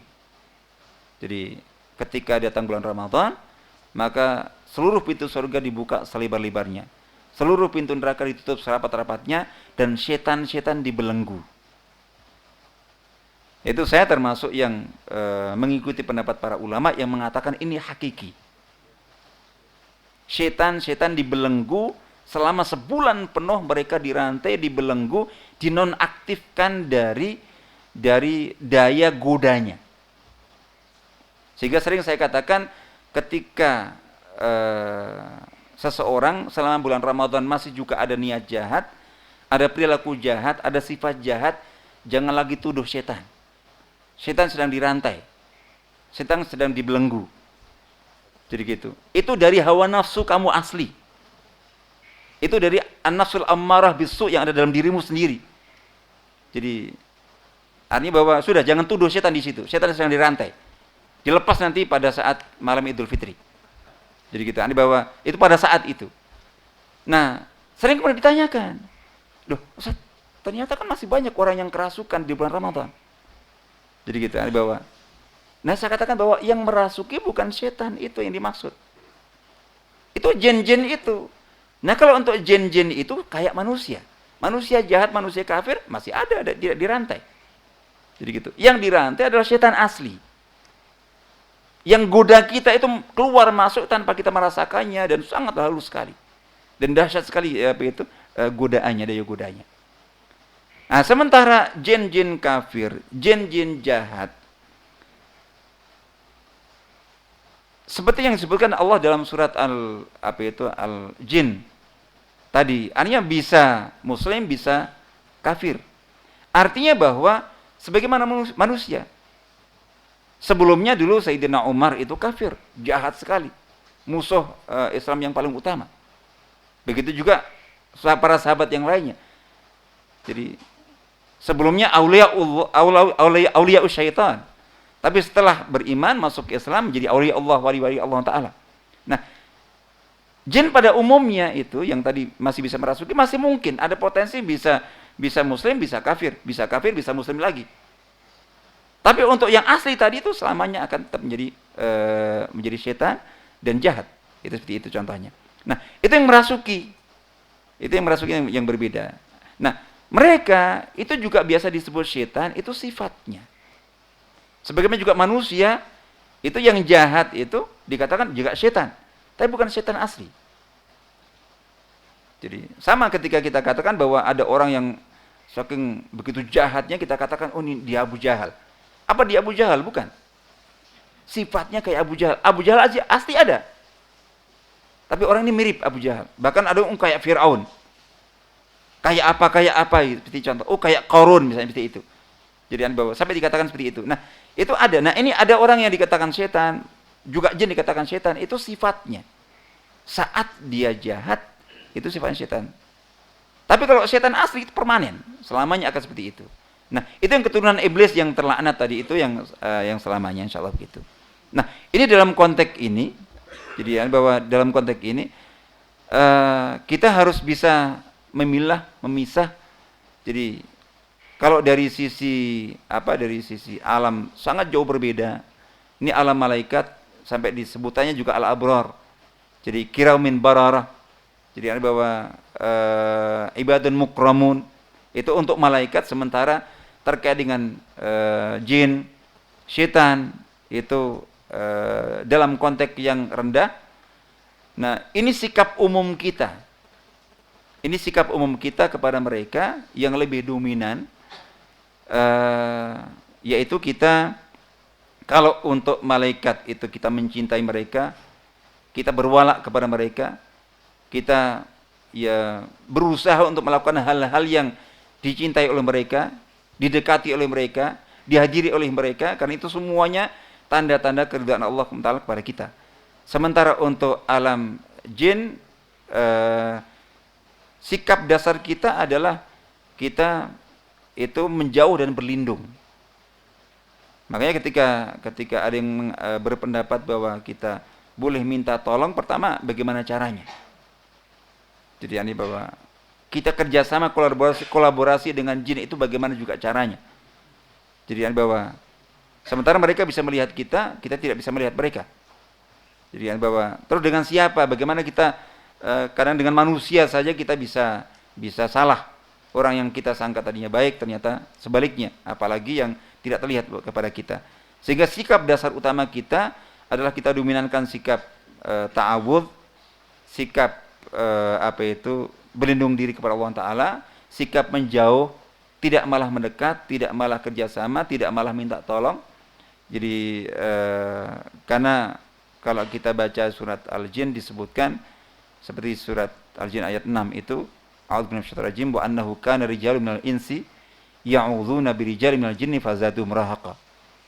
Jadi dan ada segolongan lelaki dari golongan manusia meminta perlindungan, meminta tolong kepada segolongan dari golongan jin, maka zaduhum rahaqa, bahwa jin-jin itu manusia itu membuat jin-jin itu semakin semakin dahsyat. Rahaqa itu ada yang kejahatannya, ada yang bahayanya atau akibatnya. Jadi kesengsaraan yang ditimbulkan. Sehingga hati-hati sekali seseorang berhubungan dengan siapapun yang berhubungan dengan alam jin, yang tidak ada pintunya kecuali ya mereka akhirnya kemudian berhubungan dengan penyihir, dengan dukun, peramal dan segala macam. Sekali seseorang berhubungan dengan alam jin ini atau dengan makhluk jin ini, itu masya Allah kesengsaraan yang ditimbulkan, di samping juga potensi akibat yang bisa merusak keimanan dan ketauhidannya, tapi kesengsaraan dalam kehidupannya itu bisa tidak terbatas. Jadi bisa sampai kepada seluruh keluarganya, bisa keturunannya, untuk melepaskannya tidak mudah. Banyak kasus-kasus, jadi anak-anak yang itu menjadi korban, itu kena gangguan yang sangat tidak mudah untuk diterapi, itu dari akibat orang tuanya yang yang salah jalan, itu berinteraksi dengan mereka, dan ini harus kita hati-hati. Jadi insya Allah Allah alam. Jadi saya kira itu yang sedikit yang bisa saya mungkin segera tazkirahkan, ingatkan. Mudah-mudahan sedikit mengingatkan saja, membuka wawasan kita, dan ada manfaatnya. Saya cukup sampai di sini. Kalau masih ada waktu dan mungkin ada yang ingin ditambahkan, silahkan, monggo. Barakallahu fikum. Wassalamualaikum warahmatullahi wabarakatuh. Masya Allah. Bapak-bapak, ibu-ibu dan saudara-saudara sekalian, tadi telah disampaikan oleh Ustadz Mundofar. Ya, kesimpulannya bagaimana kita bisa menyikapi makhluk-makhluk yang ghaib ini, ya. Makhluk namanya malaikat. Kita diharapkan bisa, bagaimana malaikat itu bisa dekat sama kita, mau dekat dengan kita. Dan ada lagi makhluk yang namanya jin atau setan. Kita diharapkan bagaimana kita bisa berlindung dari mereka.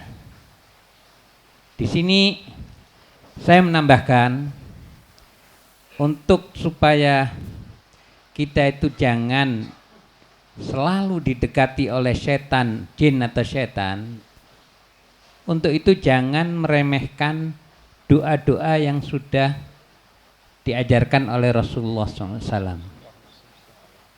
Jadi Nabi itu mengajarkan kepada kita, mulai kita bangun tidur itu ada doanya. Masuk kamar mandi ada doanya, keluar dari kamar mandi ada doanya. Pakai baju ada doanya, mau makan ada doanya, setelah makan ada doanya, mau keluar rumah ada doanya, mau naik kendaraan ada doanya, kita sampai di tempat ada doanya, dan sampai kita tidur kembali itu ada doanya. Ini gunanya apa? Supaya kita selalu tidak didekati oleh yang namanya jin atau setan itu. Sehingga malaikat yang selalu mengayomi kita ini, yang menjaga kita ini, malaikat ini yang mungkin hikmah yang bisa kita ankan dari apa yang oleh Ustadz Mundofar itu. Kemudian saya buka tanya jawab. Untuk pertama, saya sendiri Ustadz, saya mau tanya,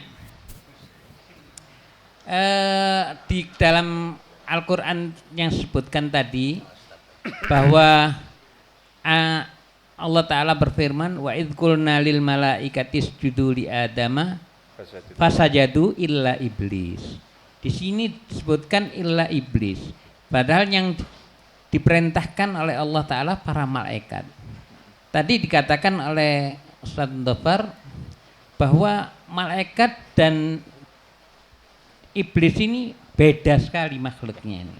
Sama-sama gaib tapi beda. Mengapa di sini Allah Ta'ala meletakkan bahwa iblis ini golongan malaikat? Kok dikatakan illa iblis?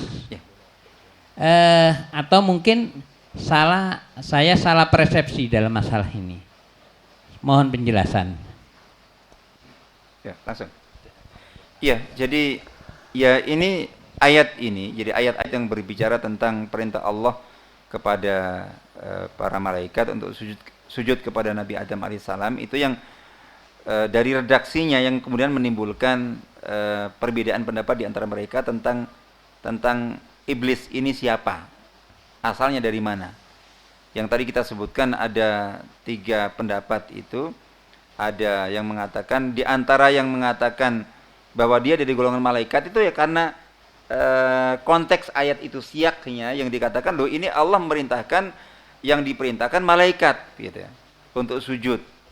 Maka mereka pun sujud semuanya, illa iblis, tiba-tiba muncul kecuali iblis.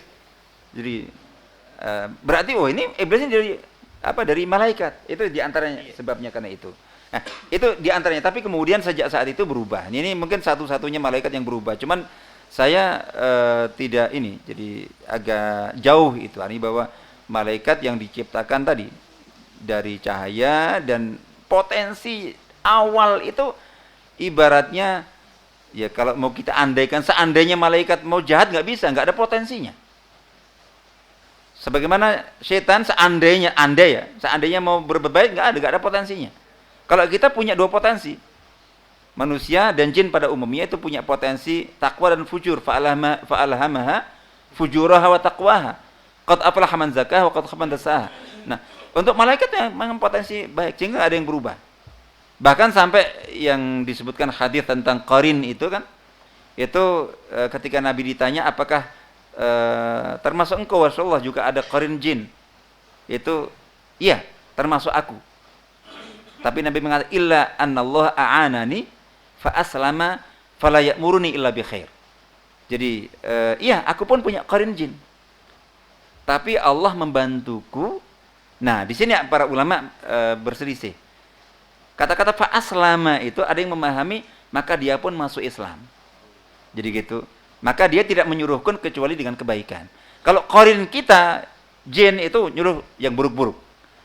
Khusus qarin Nabi itu nyuruh yang baik. Nah, tapi tentang fa aslama ini ada tafsir lain yang saya lebih condong kepada tafsir ini. Aslama itu bukan Islam, aslama dan arti Islam. Tapi aslama kan nyerah tunduk. Jadi dia nyerah gitu, dia tidak ini. Memang dibuat seperti itu Allah Ta'ala, jadi tetap sebagai setan jahat, cuman ibaratnya tidak mampu kecuali melakukan yang baik. Jadi ya ini kalaupun itu masuk Islam ya hanya satu-satunya. Insyaallah itu. Nah, kembali kepada yang tadi, itu pertanyaan. Jadi yang yaitu memang tinggal milih ya, karena memang ada 3 pendapat. Ada dia golongan dari golongan malaikat didasari dari kesimpulan ayat tadi yang diperintahkan sujud malaikat, tiba-tiba ada iblis, kecuali dia ya berarti dia dari golongan iblis, dari golongan malaikat. Tapi sejak saat itu kemudian ini satu-satunya malaikat yang berubah. Itu. Yang kedua itu makhluk tersendiri. Jadi artinya bahwa tidak malaikat, tidak jin, ya memang diciptakan jenis iblis yang kemudian memberikan keturunan kepada setan-setan. Jadi, nah, lo kok tiba-tiba muncul di situ? Itu disebutkan dia waktu itu memang keberadaannya itu berada ini di tengah-tengah malaikat. Termasuk yang mengatakan kana minal jinni tadi, dia dari golongan jin. Tapi bersama malaikat, beribadah kepada malaikat, taat kepada ini malaikat, tapi begitu diperintahkan oleh Allah untuk sujud, itu muncul potensi jahatnya, kesombongannya, jadi gitu, kecongkaannya, merasa ana khairum minhu, itu aku lebih baik daripada dia. Jadi karena engkau ya Allah menciptakan engkau dari api, sementara engkau menciptakan Adam dari tanah, dikiranya kalau asal api itu lebih baik daripada tanah, gitu. Nah, itu muncul sejak saat itu kemudian terlaknat. Nah, ini yang disebutkan oleh Imam Ibnu Taimiyah misalnya, dikatakan bahwa keserupaan iblis dengan malaikat itu hanya dikatakan fi surati. Jadi dalam wujudnya pada saat itu dan keberadaan mereka, dia itu saat ada perintah Allah itu di tengah-tengah malaikat. Tapi aslinya dia dari jin. Dari asal ciptaannya, dari jenisnya, itu. Ini yang dikuatkan oleh itu. Jadi insyaallah gitu. Jadi artinya bahwa mengapa itu karena memang disebutkan dalam tafsir dan penjelasan para ulama, dia ada di tengah-tengah mereka, bersama mereka. Dan memang waktu itu juga taat dan beribadah bersama mereka. Berubahnya ya saat itu. Nah, ini lebih logis dan lebih dekat. Artinya bahwa ya ibaratnya manusia lah. Ada orang yang masih baik sekali ketika berada di lingkungan yang baik. Jadi kita seolah-olah dia tidak punya potensi jahat. Ada, tapi terkalahkan, tertutupi. Begitu dia berada, ada godaan, ada faktor-faktor yang mungkin menyeret dia, potensi jahatnya muncul. Nah itu contoh seperti itu. Insya Allah begitu. Barakallahu fikum. Saya dulu Pak ya. Saya dulu Pak. Sebentar Pak. Saya pegang mic soalnya. Assalamualaikum warahmatullahi wabarakatuh. Ustaz Dzafar, terima kasih atas pencerahannya tadi. Kenalkan, nama saya Munif Muhammad Baesud. Yang pertama, pertanyaan saya yang antum jelaskan tadi mengenai bagaimana kita sebelum tidur ada doanya. Salah satunya baca ayat kursi. Kemudian yang saya ketahui di rumah, banyak di rumah orang-orang itu cukup di rumahnya diletakkan lafal ayat kursi. Tidak tahu tujuannya itu menolak apa atau menolak apa, sehingga dia cukup dengan itu saja, walaupun dia lupa mungkin jelang tidur membaca ayat kursi atau surat-surat yang lain. Yang kedua, apakah kita sering hadir di kajian seperti ini atau di tempat lain, kita hadir terus kemudian kita ngantuk. Ngantuk itu tidak sebentar Ustaz, sampai selesai kajian itu. Apakah termasuk dapat pahala seperti yang lain? Ya, insyaallah. Itu aja Ustaz. Kemudian nanti saya pesan dengan Pak Abdurrahman, nanti di sesi yang terakhir pertanyaan saya juga akan tanya lagi. Tolong diberikan kesempatan. Baik, insya Allah. Iya, jadi di lanjutan hadis awal tadi yang saya kutip tentang malaikat sayyarah, malaikat yang keliling, terus kemudian ini, itu ada dialog antara malaikat itu dengan Allah Ta'ala. Jadi ketika jadi malaikat, ya kan tujuannya untuk melaksanakan perintah Allah Ta'ala, selalu jadi Allah, jadi malaikat melaporkan meskipun Allah Maha tahu tentunya. Jadi bahwa ini ada hamba-hambamu yang menyebutkan namamu, mengagungkanmu, bertasbih, bertahmid. Itu ditanya, apa yang mereka minta? Mereka minta surga. Apa yang mereka takutkan? Mereka takut neraka, dan segala macam itu. Nah, disebutkan bahwa jadi baik, saksikanlah bahwa aku telah memberikan itu atau aku telah mengampuni mereka. Nah, malaikat kemudian menyampaikan, ya mungkin mirip dengan yang tadi, bahkan mungkin ini qiyasul aula barangkali, kelebih utamaan. Jadi ya Allah, jadi yang ditangkap malaikat itu bahwa rahmat Allah, maghfirah Allah itu untuk semua yang ada di sana. Terus malaikat mengatakan, ya Allah, ini ada orang yang ikut gabung itu nggak sengaja. Dia hanya karena mampir, nggak niat aslinya, cuman tetap duduk ketika ada majelis itu, duduk tidak sengaja, bukan bagian dari jamaah. Kalau ini tadi kan asli jamaah itu, jadi gitu. Cuman ya terjadi sesuatu yang normal, jadi normal, alami bagi kita semuanya. Itu tidak, itu dikatakan bahwa mereka duduk di situ nggak sengaja, yes, duduk. Ya, dikatakan bahwa bagaimana, apakah dia juga mendapatkan keberkahan itu? Itu Allah Ta'ala menjawab, jadi humul qaum la yashqa bihim jalisuhum. Mereka adalah kaum yang tidak akan rugi siapapun yang duduk bersama mereka meskipun nggak sengaja. Itu kecipratan bagian itu. Ya mungkin yang berbeda prosentasenya barangkali. Jadi tapi intinya iya. Jadi itu jelas insyaallah gitu. Yang tadi orang mampir nggak sengaja, mungkin juga ya udah duduk aja begitu. Cuman pas duduknya ternyata ya tuh ibaratnya di tengah-tengah orang lagi Kesenggol apa ngantuknya tadi disenggol sama temannya, ngantuk lagi. Enggak ya, itu konteks lain. Iya. Loh enggak, artinya tetap ya, artinya bahwa tidak ada. Jadi artinya bahwa ya ini mungkin kita memahaminya dari rahmat Allah yang sangat luas itu. Jadi itu rahmat Allah luas. Ani bahwa tingkat luasnya itu tadi itu. Ani bahwa ketika kita baik itu, masya Allah kebaikan itu bisa masya Allah bisa juga melebar kemana-mana. Masya Allah. Ya. Yang lain tadi. Oh itu ya. Baik. Itu Ustaz, Silakan. yang saya tanyakan Ustaz, saya pernah baca di satu kitab bahwa kerajaan jin kafir itu di dasar laut dan dia memulai mau ganggu manusia itu dari permukaan air laut, dari permukaan laut. Bahkan saya butuh keterangan dari Ustaz, banyak anjuran kita untuk disuruh menutup pintu sebelum maghrib. Ya. Karena banyak jin-jin jahat yang akan mengganggu manusia. Bahkan anak-anak pun Justru jangan masuk. boleh berkeliaran di jalan sebelum maghrib. Satu. Yang kedua, saya butuh keterangan dari ini tadi Ustaz. Yang kedua, bagaimana jin kafir itu yang mempunyai khodam, orang-orang manusia yang mempunyai khodam jin, dan jin itu bisa diperintahkan Ustaz. Seperti halnya dia menisbatkan dirinya seorang orang alim misalnya, dia punya konsekuensi. Jin tadi tidak mungkin tidak minta imbalan.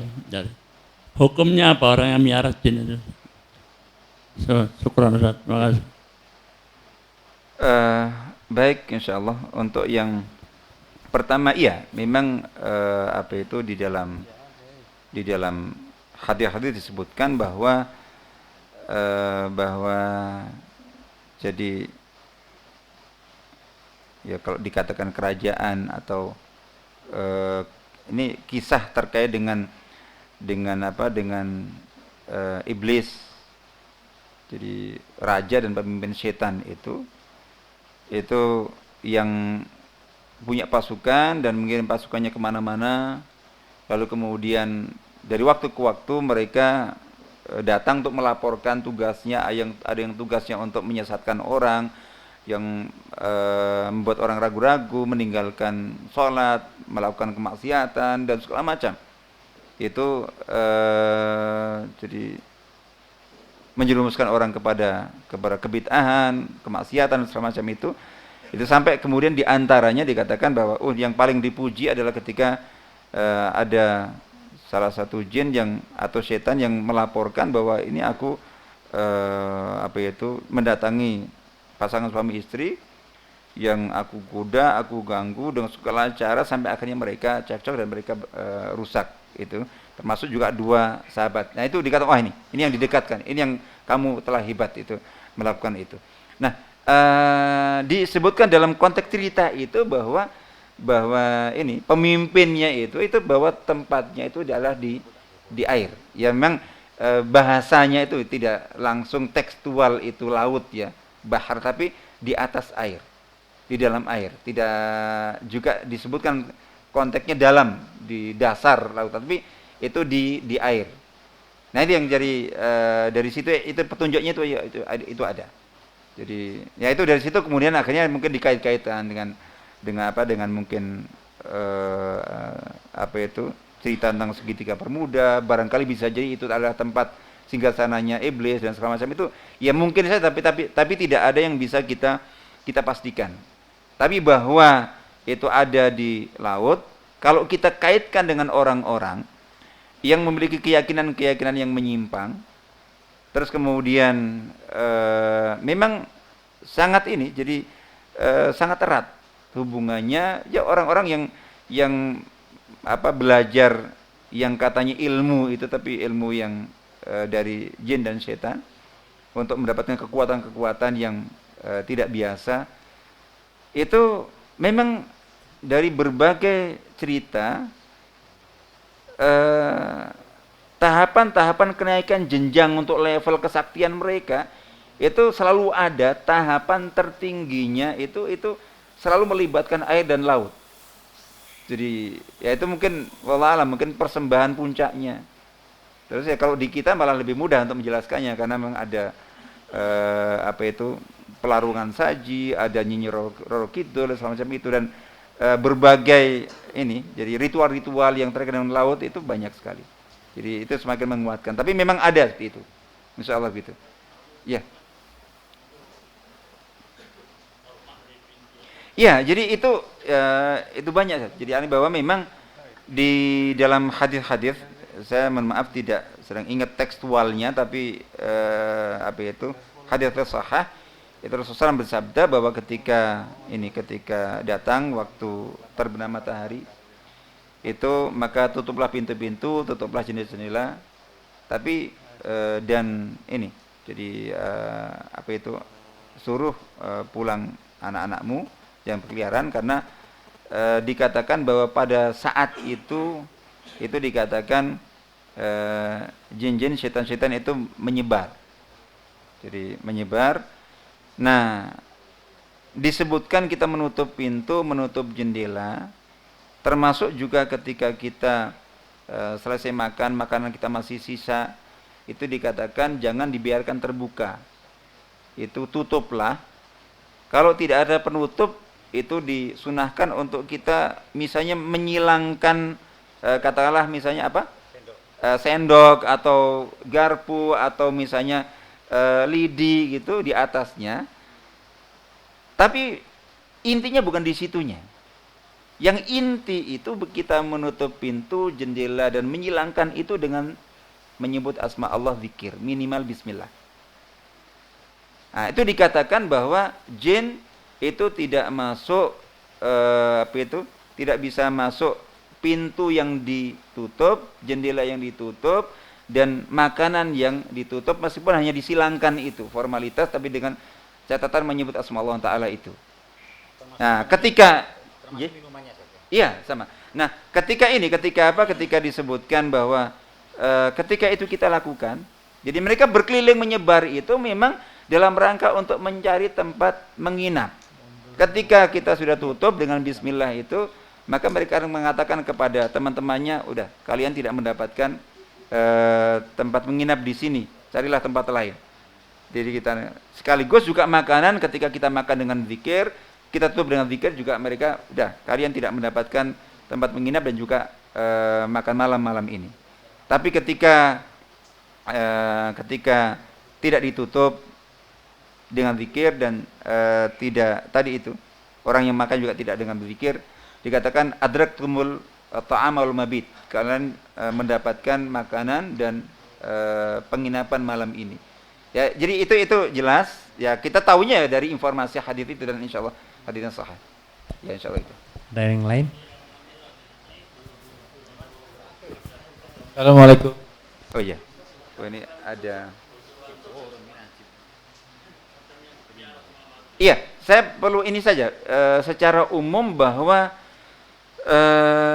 itu penegasan para ulama, tidak jadi yang itu bahasa manusia mengatakan khadam itu.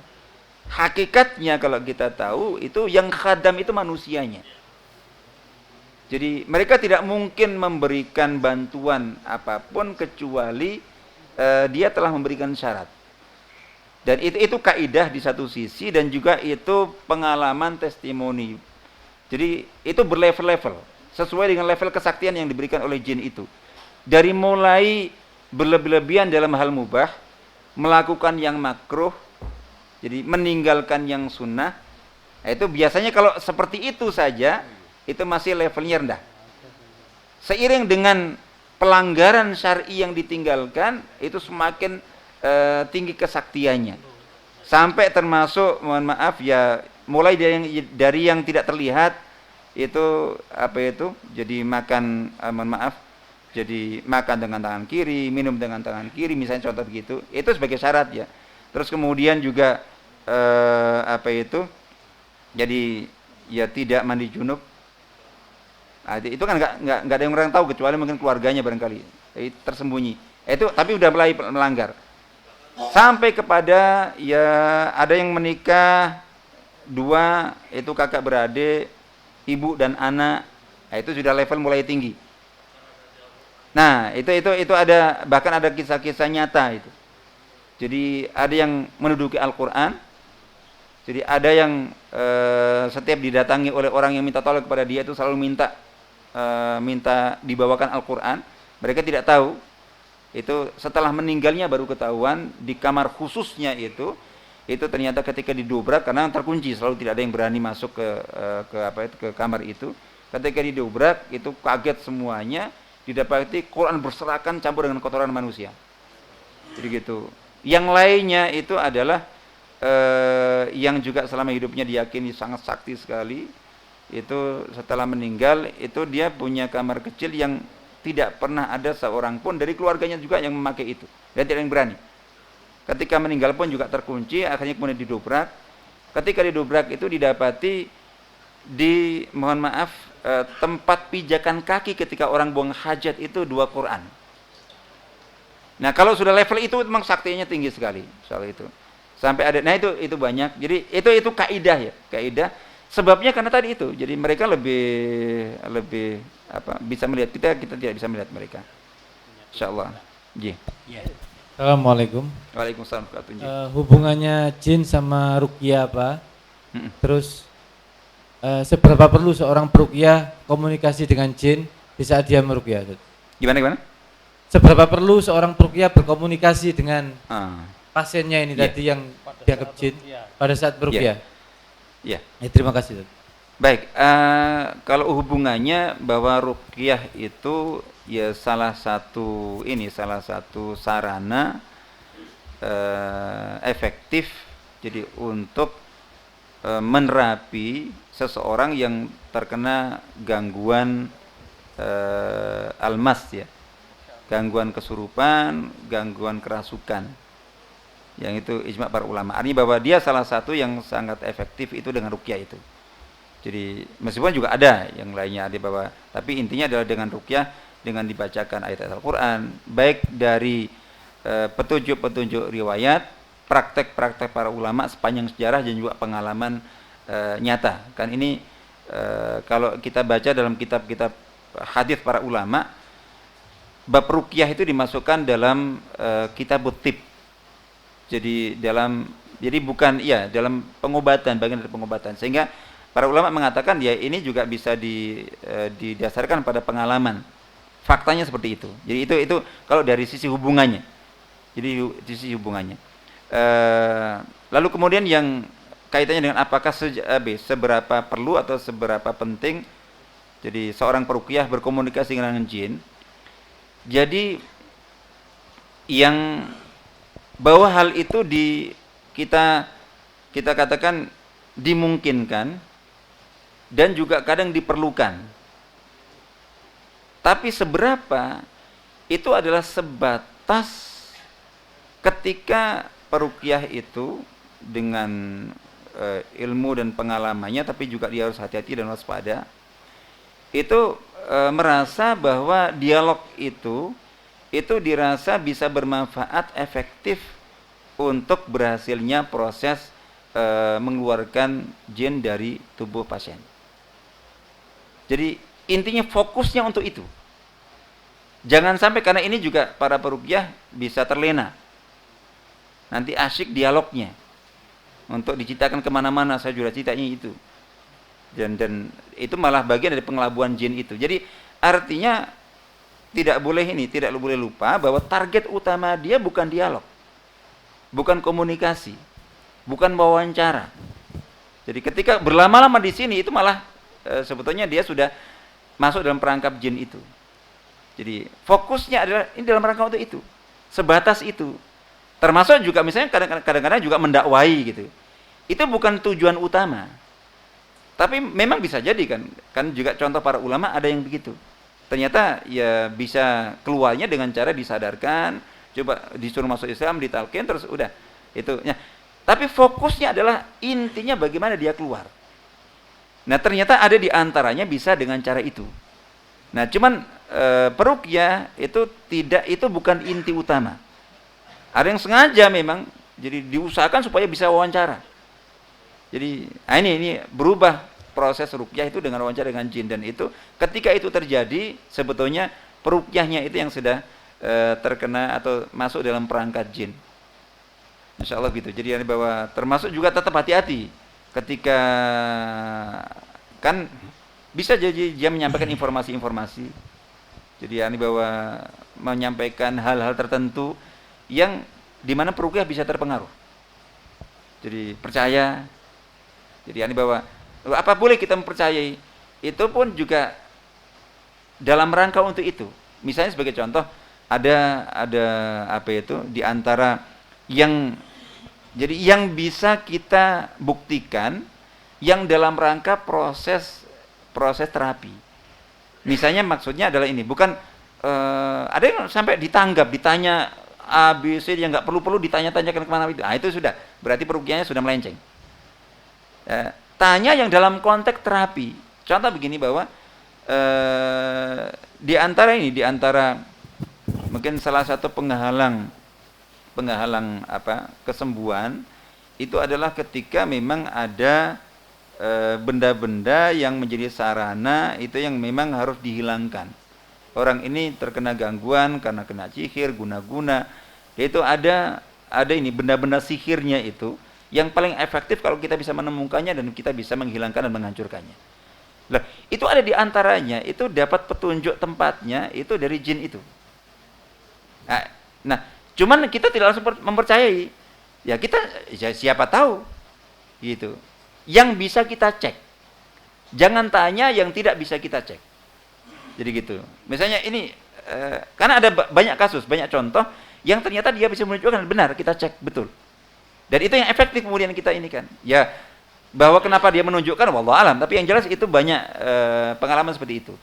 Jadi kita bertanya untuk sesuatu yang mungkin bukan kita percaya, tapi kita ingin mengecek untuk kebutuhan karena kita butuh itu gitu.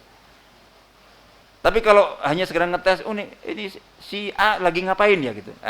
Itu jangan, sudah. Itu berarti sudah melenceng gitu. Jadi fokus kita tetap di terapi, tujuannya dia untuk keluar, kita juga bukan tujuan untuk mendakwainya gitu. Jadi cuman dakwah itu pun juga bagian dari proses itu. Karena ada yang memang lebih mudah ketika kita minta untuk keluar setelah dia bersyahadat. Ya sudah. Insya Allah begitu. Jadi, baik. Maaf waktunya sudah habis. Nanti mungkin bisa tanya secara pribadi. Soalnya ini sudah terlalu malam ya. Kita semua dari luar kota. Insya Allah lain kesempatan bisa dian. Demikian pengajian pada malam hari ini. Mudah-mudahan apa yang ditausiahkan oleh Ustaz Mudzaffar tadi menjadikan ilmu buat kita. Untuk barokahnya pengajian ini, saya tutup dengan doa. Saya mohon Ustaz Mudzaffar bisa menutup dengan doa.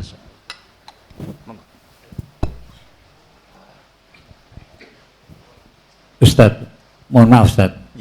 Sebelum itu dengan doa. Apa? Nanti. Ini nafsu.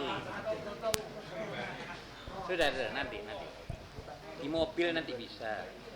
Baik, kita bermunajat kepada Allah Ta'ala, bermohon kepadanya limpahan rahmatnya, barokahnya dan maghfirahnya. Mudah-mudahan majelis ini menjadi majelis yang dirahmati, diberkahi, dan kita jadi juga sekaligus sebagai sarana bagi pengampunan dosa-dosa kita, peningkatan derajat kita si Allah Ta'ala. A'udzubillahi minasyaitonir rajim. Bismillahirrahmanirrahim. Allahumma shalli ala sayyidina Muhammad wa ala ali sayyidina Muhammad walhamdulillahil alamin. La ilaha illa anta subhanaka inna kunna minadh dhalimin. Hasbunallahu wa ni'mal wakil. Hasbunallahu wa ni'mal wakil. Hasbunallahu wa ni'mal wakil. Rabbana zalamna anfusana wa illam taghfir lana wa tarhamna lanakunanna minal khasirin. Allahumma inna zalamna anfusana zulman katsira wa la yaghfiru dzunuba illa ant faghfir lana maghfiratan min indik warhamna innaka antal ghafurur rahim. Allahumma ij'al ijtima'ana hadha ijtima'an marhuma wa tafarruqana min ba'di tafarruqan ma'suma wa la taj'al fina wa la minna shaqiyana wa la mahruma. Allahumma la tamna' 'anna bi dhunubina rahmatak فانشر علينا رحمتك التي وسعت كل شيء اللهم لا تمنع عنا بذنوبنا بركاتك فافتح علينا أبواب بركاتك من السماء والأرض ومن كل مكان اللهم لا تمنع عنا بذنوبنا حفظك فاحفظنا بما تحفظ بعبادك الصالحين اللهم لا تمنع عنا بذنوبنا رعايتك فرعنا بعينك التي لا تأخذها سنة ولا نوم اللهم لا تمنع عنا بذنوبنا سترك فاستر عوراتنا وعيوبنا بسترك الجميل يا رب العالمين ربنا آتنا في الدنيا حسنة وفي الآخرة حسنة وقنا عذاب النار سبحان ربك رب العزة عما يصفون وسلام على المرسلين والحمد لله العالمين والسلام عليكم ورحمة الله وبركاته.